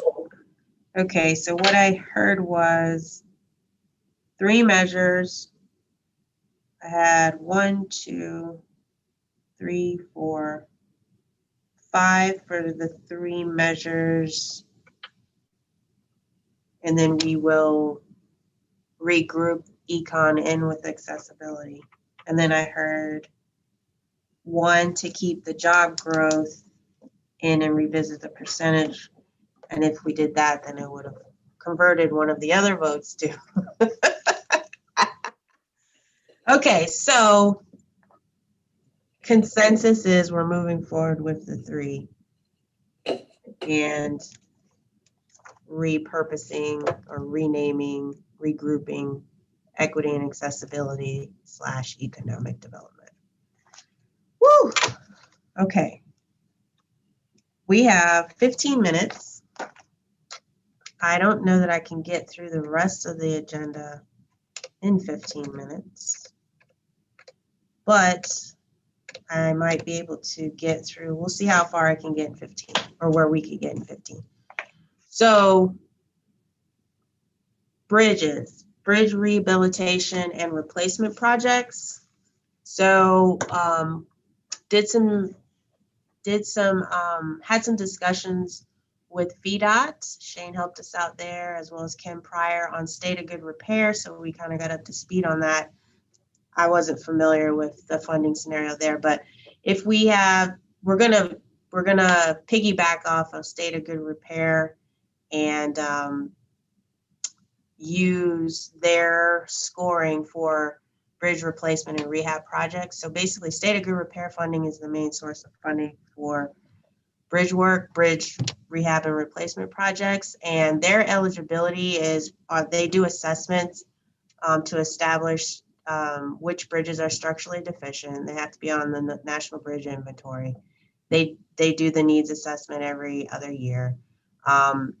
And for that program, that's how they establish a list of eligible projects that are structurally deficient and on the NBI. And then they score that list of projects using these measures. They have their own measures and weightings and all that. And then that SGR, that state of good repair score, is ranked and prioritized, and that is on an annual funding cycle, and then they fund top down until they run out of money. And then those projects are fully funded in a 6-year window. So what we're proposing for CVTA projects, so if someone wants to submit a bridge rehab and replacement project, that would be eligible for CVTA funding. And the eligibility, if it's on the state of good repair eligibility list, then it's eligible for CVTA. There are 3 different scenarios that I think we need to walk through. So CVTA, we could get a bridge project application to replace a structurally deficient bridge. So the thought was that if the bridge project has not been successful in securing state of good repair funds, meaning it was ranked, it was structurally deficient, it was ranked using SGR score, and then it never floated to the top and didn't get funding, that it would be eligible for CVTA regional funds. And then we would use the state of good repair score, their score, to rank those projects in its own category, bridge category. Another scenario is someone can submit a bridge rehabilitation or replacement project, for example, but it also includes replacing the bridge, but also includes adding capacity to the bridge or a bike ped project to the bridge, something outside of just replacing the deficient bridge. So in that scenario, we would expect that they would pursue, well, it would be in the state of good repair. It would go after state of good repair for the bridge replacement piece. and that the scope that was betterment could be applied for with CVTA funds. And then we would score and rank that scope. The betterment part of it. The betterment part, thank you. I'm like trying to, the betterment part of that, and then it would be included in the most appropriate. So if you were adding a bike lane, it would be in the bike ped category. If you were widening it or adding a BRT lane to it, maybe it would go under transit or it would go under highway, but it wouldn't be in the bridge category. And it would be scored using the long range transportation plan measures we just talked about. I was optimistic that we would get down to 3 when I did the PowerPoint. Is this clear so far? There's probably some nuances to this that I didn't capture. I had one question. I might have misheard it. In eligibility, to be eligible, it's still got to be on the, it has to meet that regional. Oh, I didn't say that. Yeah, I did not say that. Yeah. Right. So it's got to be meet the region CVTA regional eligibility part and be on the state of good repair list. So if Chesterfield had something out on a teeny tiny secondary, that would not be eligible. Okay. Yeah, that's a good point. Okay. So replacing a bridge, go after state of good repair. If you don't get state of good repair, you could come to CVTA and try to get it funded that way, and we'll use that score to rank it in its own category. If you're replacing a structurally deficient bridge and adding betterment, then we'll score the betterment piece to fund that. And you have to go after the state of good repair to replace the bridge. Yeah. And then we had some discussions, or we're thinking through about new bridge projects. So if you have a project that's mostly got a bridge, the bridge piece of the project makes up most of the project, if that makes sense. We would have to score that because it's not structurally deficient. We couldn't, it's not a structurally deficient bridge. We'd have to score it as a highway project using the LRTP measures. Here's what I found. Oops, sorry, not studied. I copied that from my study slide. So does that make sense for bridges? There may be some scenario I didn't capture here. But basically, we want to continue to use state of good repair funds to the extent possible to replace deficient bridges. But if you're unsuccessful in getting those projects funded, they could come over to the CPTA for an ask. And that could be to leverage as well. You could use CVTA money, leverage that money to get state of good repair funds, because they also consider cost per code. So it would help your score. Thoughts on bridges? So we have another bridge category. Studies, we've got 11 minutes. I think studies, so I'd be interested to hear what people think about studies. I know we all have had, and just talking to everybody, you know, over the years about not having enough resources to flesh out your scopes and your estimates.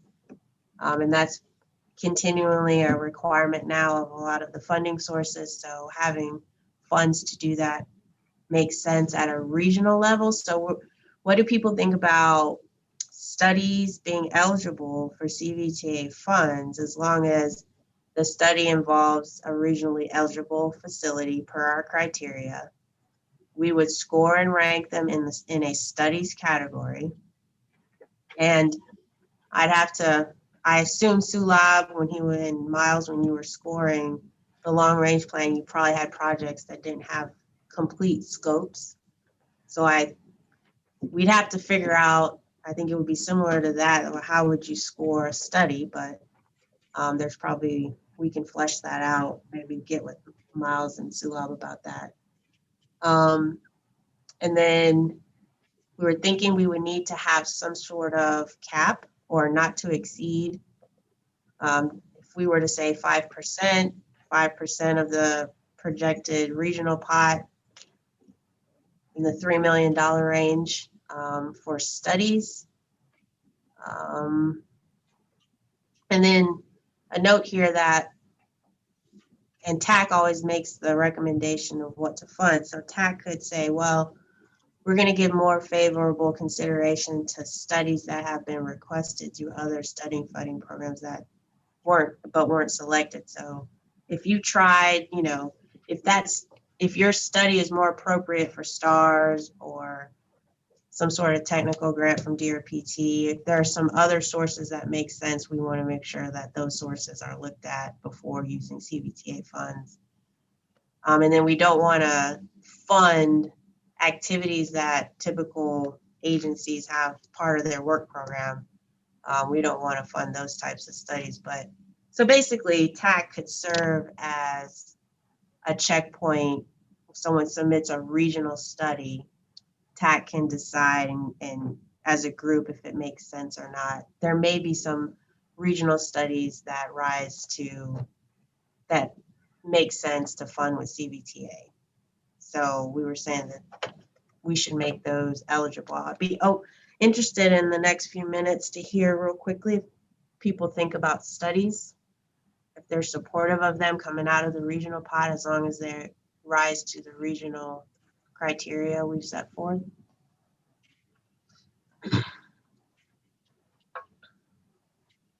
Supporting that, not supporting that. Oh, yes. I was going to wait and see if anybody else had anything to say about them. And I apologize because I wish I would have thought about this sooner. I just wonder if we need to even consider them like projects because a study's it's not like a traditional project. Right. And I wonder if this is more of a policy decision for the CVTA board or the finance committee to have a set aside really on a case-by-case basis for requests for study rather than score and rank. It just seems, I don't know. Just as an alternative, I think it still follows the guidelines that Chet posted about, you know, objective and quantifiable, because that it would apply to a project, but a study is something different than a project. Does it say? Because I just think that it might be so wide ranging that it would be something that the CVTA would undertake, again, on a case-by-case basis. Yeah, does the code say project?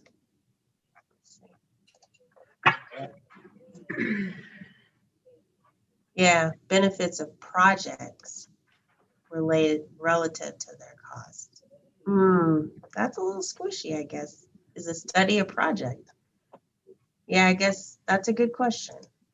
Thoughts on studies? Joe? I think you could say the study is the very first step of a project. Yeah, true. It is. You know, otherwise you might just say the only thing that counts as a project is construction. Yeah. And Madam Chair, you know, I support this. And I think, and to Joe's comment, I think that with like all of the project listing that we're going to provide them, it's going to be up to the decision makers to choose what they want to do. So if a set of study comes up there, and I think we could have that in, I mean, you know, if a study comes up there, say we get 5 studies from people, or one study, you know, they're going to see that study and then they still have to select it amongst the list.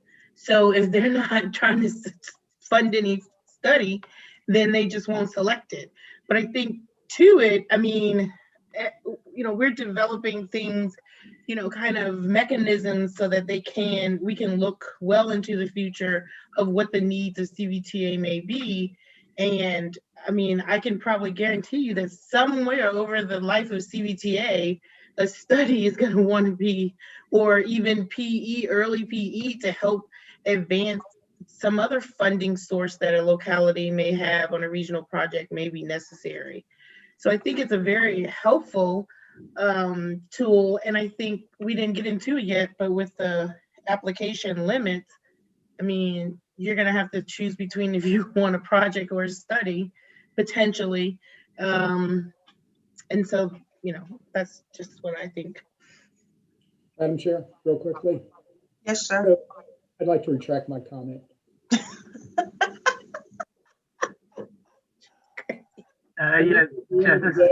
Just something that first thing that pops into my mind, I should have thought twice about it. So Dorona makes good points, and I'm fine including it Okay. as a category.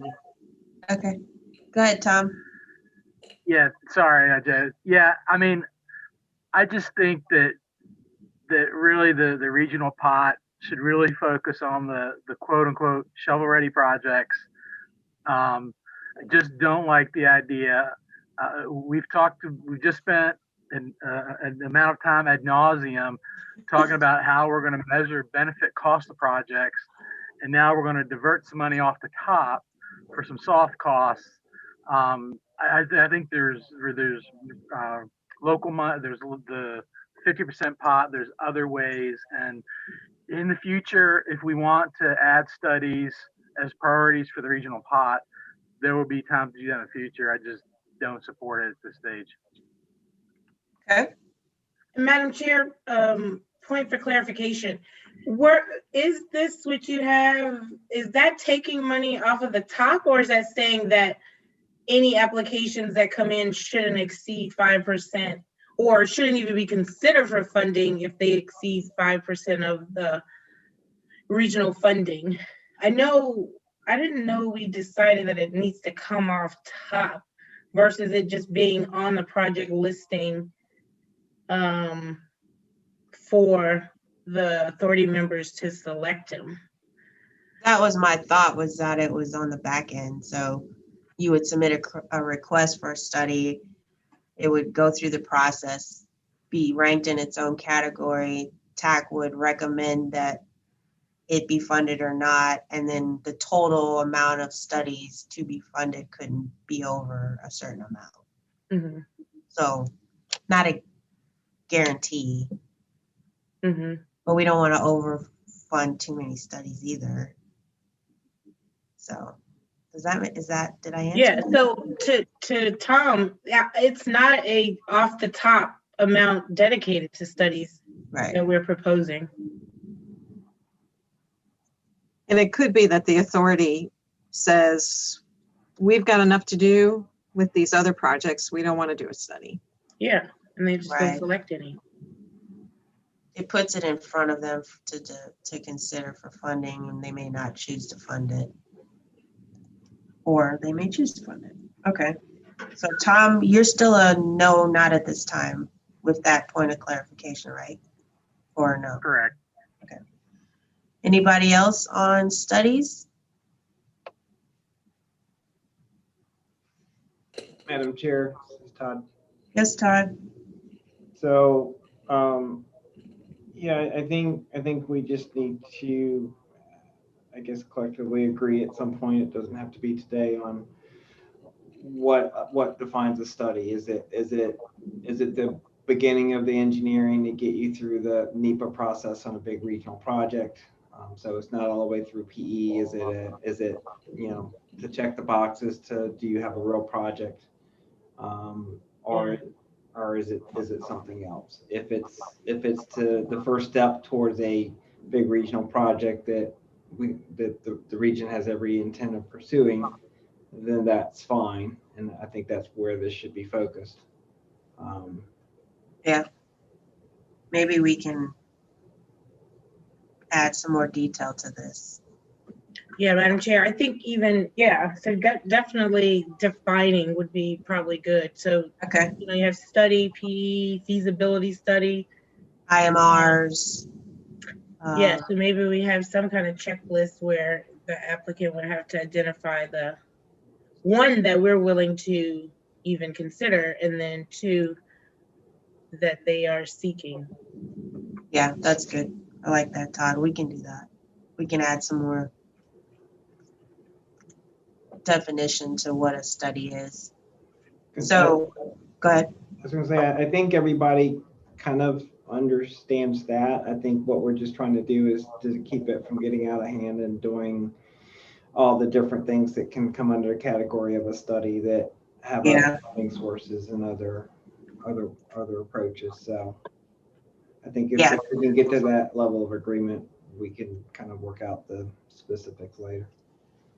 Yeah, that sounds good. I'm hearing some support for studies with some more clarification on constraining exactly what a study is that would rise to the regional level for this pot of money. Okay, so that kind of lends itself to PE only, same kind of thing. If you need to, should Cvta regional funds be used to advance projects through, like Todd said, the NEPA stage or the right-of-way plans, or and then should we come up with should not exceed, again, it would go through the scoring process, be recommended from a funding needed to be selected by the authority members, and then putting some cap on it so that what's nice about this is you're advancing projects, regional projects along without having to fund the whole thing, because you may not know enough yet to have an informed estimate. But Yeah, I think this category would make it easier for a project to compete in smart scale. For one, you'd have a much clearer scope and estimate, some backup information for the estimate, and take a little teeny nibble off the estimate. okay.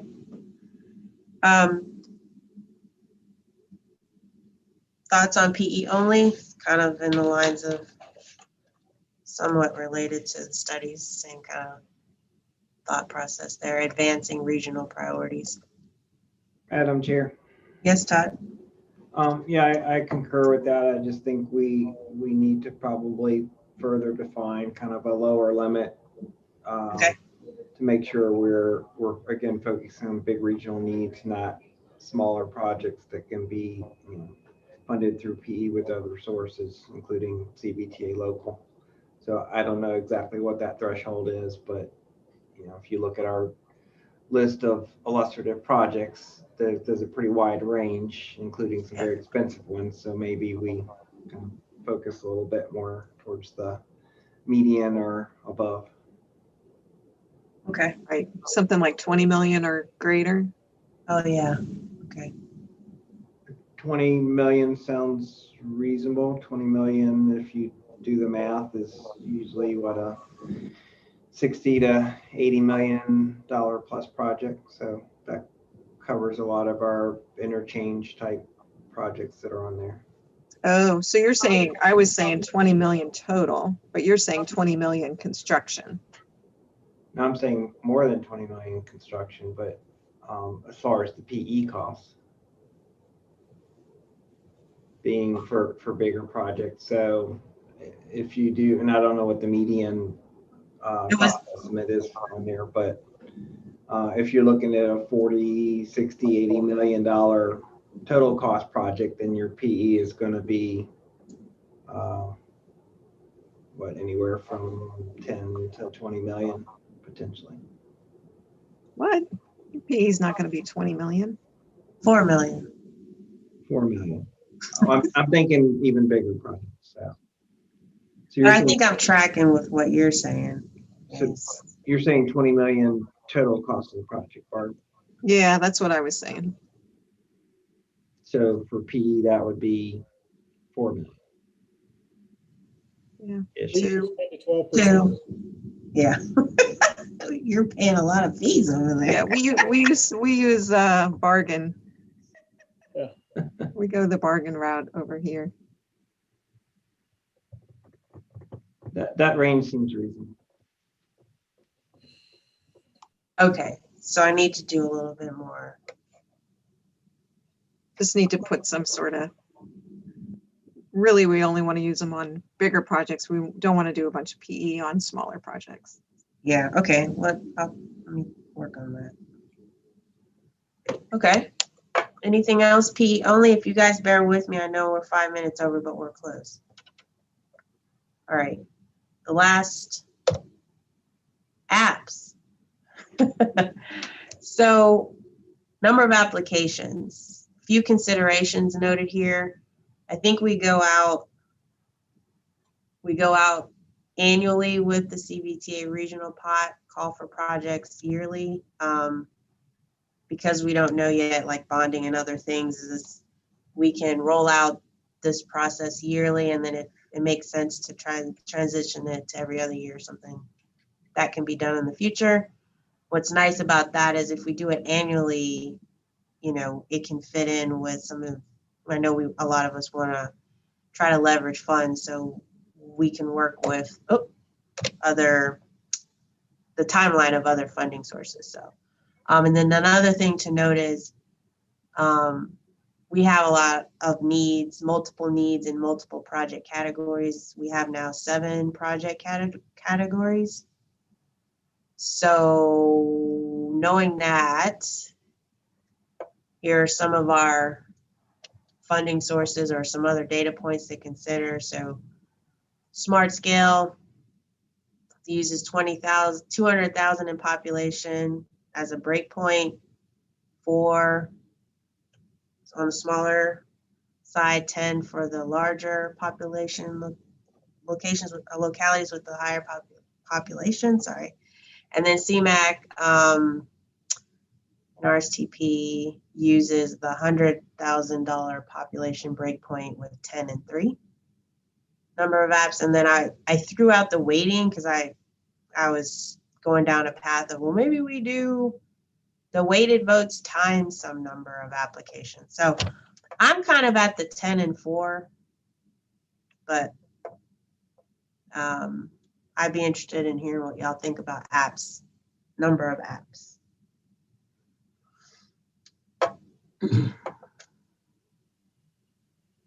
We just need to come up with something out the gate. We have plenty of needs. So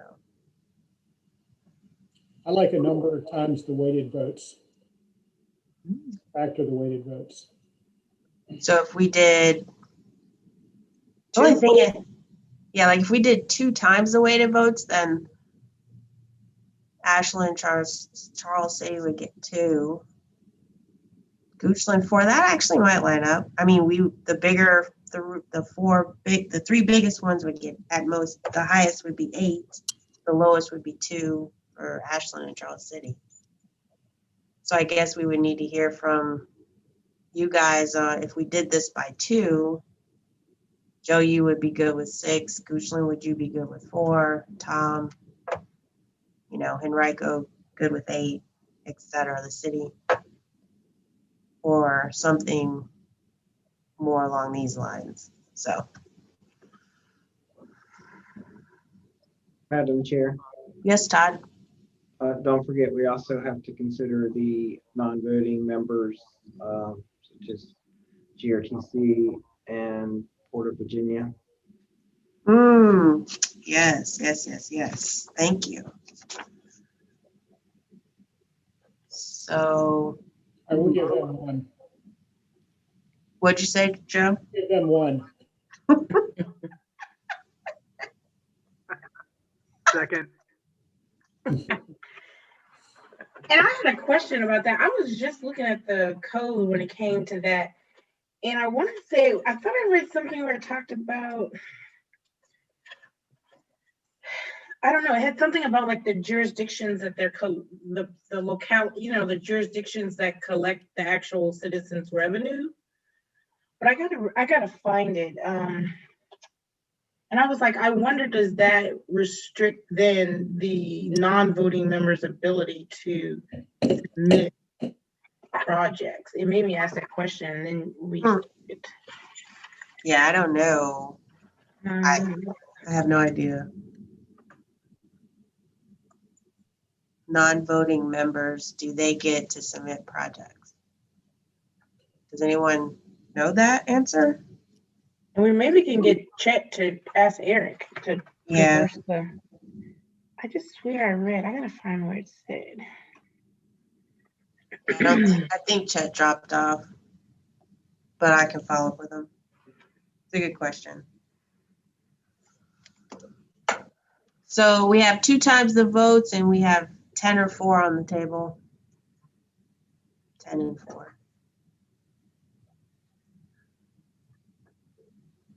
This is the last that we can go, you guys. We're 11 minutes over. And Chesa, my comment on that is really the ensuring, because the code does say that the funding plan shall be the 4 to 6 years. And so just thinking forward to the, if the authority were to bond, it requires that funding plan. And so then that's gonna be a 4 to 6 year funding plan per the code. And so then will doubling the weighted votes get us, you know, that dollar amount that will take us 6 years? And it looks like that it will, because I think that the 10 to 4, we definitely think that we would potentially get enough applications in order to fill something like that. So yeah, I mean, I support either one, as it would hopefully get us enough projects, but. Yeah, that's a good point. I don't think we'll have any trouble. And even so, we don't have to program every dollar over that window. And I don't think we really want to.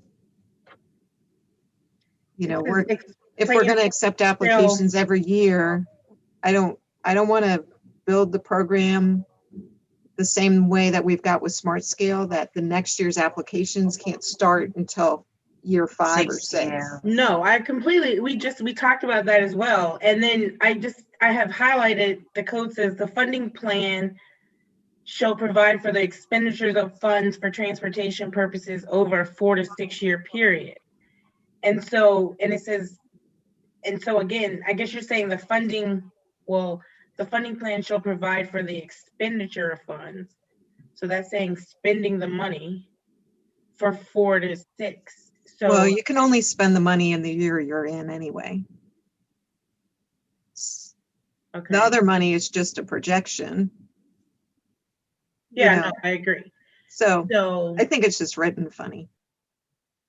Yeah, maybe we got to get that clarified too, because because the question becomes, if it says we have to do 4 to 6, and yeah, we only focus on 1, and then we have another application cycle that can change what we programmed in year 2. No, that's not really what I meant. We would accept applications the first year, but those projects don't need all that money that first year. So we'll program it out cash flow wise to anticipate how the project's going to need it. Okay. So we'll build the program, and it may be that someone submits an application this round and it doesn't get its first hit of money in the first year. It might get its hit of money in the second year. It kind of depends on how many we get, you know. But we don't want to have our money sitting there not doing anything. We want to try to match it as closely as we can to the cash flow over that 4 to 6 year window. Okay, I understand. So is it better to have more applications than less coming out the gate, or less applications than more? I mean, well, I don't want I don't want to overcommit the CVTA funding so that when we call for applications the next year, we don't have any money to think about until year 5 or 6. And maybe that'll be impossible. You know, I mean, I think it's going to be really easy to program all the money in a 6-year window. I don't think we're going to have any trouble doing that. So if we did two I think it's going times, to be harder to pare it back okay, because I'm sure the authority's going to want to select more projects rather than fewer. And So if if we we- want to try to be a little fiscally conservative and hold some money, you know, it's like what we do with CMAC and RSTP all the time. Everybody wants their project funded, and even though we know it's good to have that balance entry at the bottom, we're like, oh, but if you just, let's use that and push that one project back in there and get it funded and going. so let me do it this way real quick, and I know we're, so if we did 2 times the weighted votes, there's 26 total votes less. If I take out these 3, that gets us 23 times 2. So this would be 46 votes, and I haven't figured in the Port of Richmond or what you call it. So that's 46 if we double the weighted votes. If we do smart scale-ish, less than 200,000 gets 4. There's 1, 2, 3, 4, 5, 6. 6 times 4 is 24. And then that leaves 1, 2, 3. Oh, so that's too many, right? 30. Okay, so if we did this smart scale approach, we would be at 54 total possible applications. 2 times the weighted vote would be 46 applications. 46 applications sounds like a lot.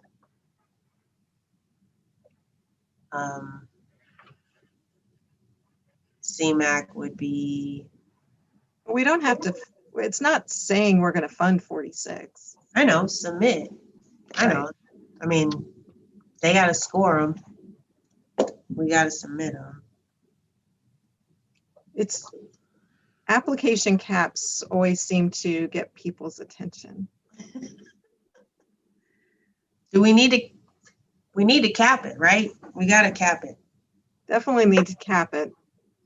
But if it's too low, we'll hear about it for sure. Okay, well, the smart scale version allows for 54, which is more than the 46 if we did the double. I guess we could start with the more manageable number by doing the ×2 on weighted votes, and we can adjust accordingly. Yeah, and the weighted votes is CVTA specific versus smart scale and CMAC. You know what I mean? It does proportion out the votes, so votes are equal to projects. I mean, you know, if they're not equal to projects, don't shoot me, but you know what I mean. Could be, you can make a case for applications. All right. I'm all right with that. All right, 2 times the weighted votes. Anybody against it? I see some thumbs up. I think we're wearing down. Okay, 448, you guys. Oh my gosh. Okay, I'm gonna let you go in 2 minutes, I promise. Can we look at the calendar real quick? So look, you guys, September 24th, can y'all see this? September 24th is the full authority meeting that we want to try to hit. So if we back up from there, we need the TAC to take action on the 13th before the full authority meeting. So we can introduce it to TAC on the 9th at their next meeting. But to do that, I need to have the draft document done and through this group. But I only have, today's the 16th, I have the 23rd, the 30th, and the 6th. I only have 3 weeks to get it drafted and get it in front of you guys in enough time to review it, provide comment before I go to TAC with it. So what I'm looking for is when I need to get the document to you guys in enough time before TAC on the 9th. Or can we say that the subcommittee and CVTA, I don't know, like, We're mostly the same members. There's a few more on TAC, but I can work this offline. I don't have a big window between the 9th and to be able to get it through a couple of iterations of the subcommittee. so maybe the subcommittee and CVTA TAC is reviewing it at the same time. And so we'd introduce it on the 9th and say, give me comments by the 23rd. Right. And then we bring it back on the 13th and hopefully everybody's happy. So then the draft to the TAC and / subcommittee in the week before? And Shane from VDOT, he was just saying, we're not up against meeting any like finance committee or maybe, let me think, or any CVTA meeting. So is there any benefit in moving the TAC date? Okay. So why don't I do this? Let me get with Chet and Joe and figure out when we can turn around the draft document. And then we'll set a schedule and then that'll inform if we need to shift this meeting on the 9th to be able to get some. And then we'll assume that we can submit it to subcommittee and TAC members at the same time as one review group, since a lot of people are overlapping on that. Okay. Does that sound decent? Sure. Thanks, Shane. That's a good idea. We can move this meeting around some. Yeah, so they don't have a finance committee or authority meeting at all in August. Okay, that sounds good. Yeah, let me get with the guys and see, we'll put a schedule together that we can commit to getting the draft out. And then we can set the subsequent meeting. Just don't move the CVTA TAC meeting so much that it's going to be hard to make revisions before the next one. Right. Okay. So at most the 16th. Right. Madam Chair, this is Nicole. Hey, Nicole. I can maybe chime in on the schedule a little bit. So the schedule for FY22 was approved at the authority meeting this morning. Okay. So those dates, and I don't know if you're looking at the Plan RVA full calendar on the website, but I haven't added those dates yet. But I can tell you, I think the 16th or the 23rd would probably be an option. So I think those days would be open. Okay. Madam Chair, Yes, Todd. may I point out that the TAC chair will not be available on the 16th or 23rd. That's important. So maybe we need to hit the 9th. Okay. I will offer this. I would recommend keeping the TAC meeting on the 9th, and you have the flexibility of this subcommittee, which is, as noted, as many of the TAC members are on, to, if you need an interim meeting, to hash out anything prior to the September TAC meeting. That's a good idea. Okay. You guys are so helpful. Okay, I'll flesh this out based on this input, and I think I feel better that we'll have time, because I'm sure we're gonna have some edits. All right, you guys, I appreciate you very much. Appreciate the healthy disagreeing. Wears me out.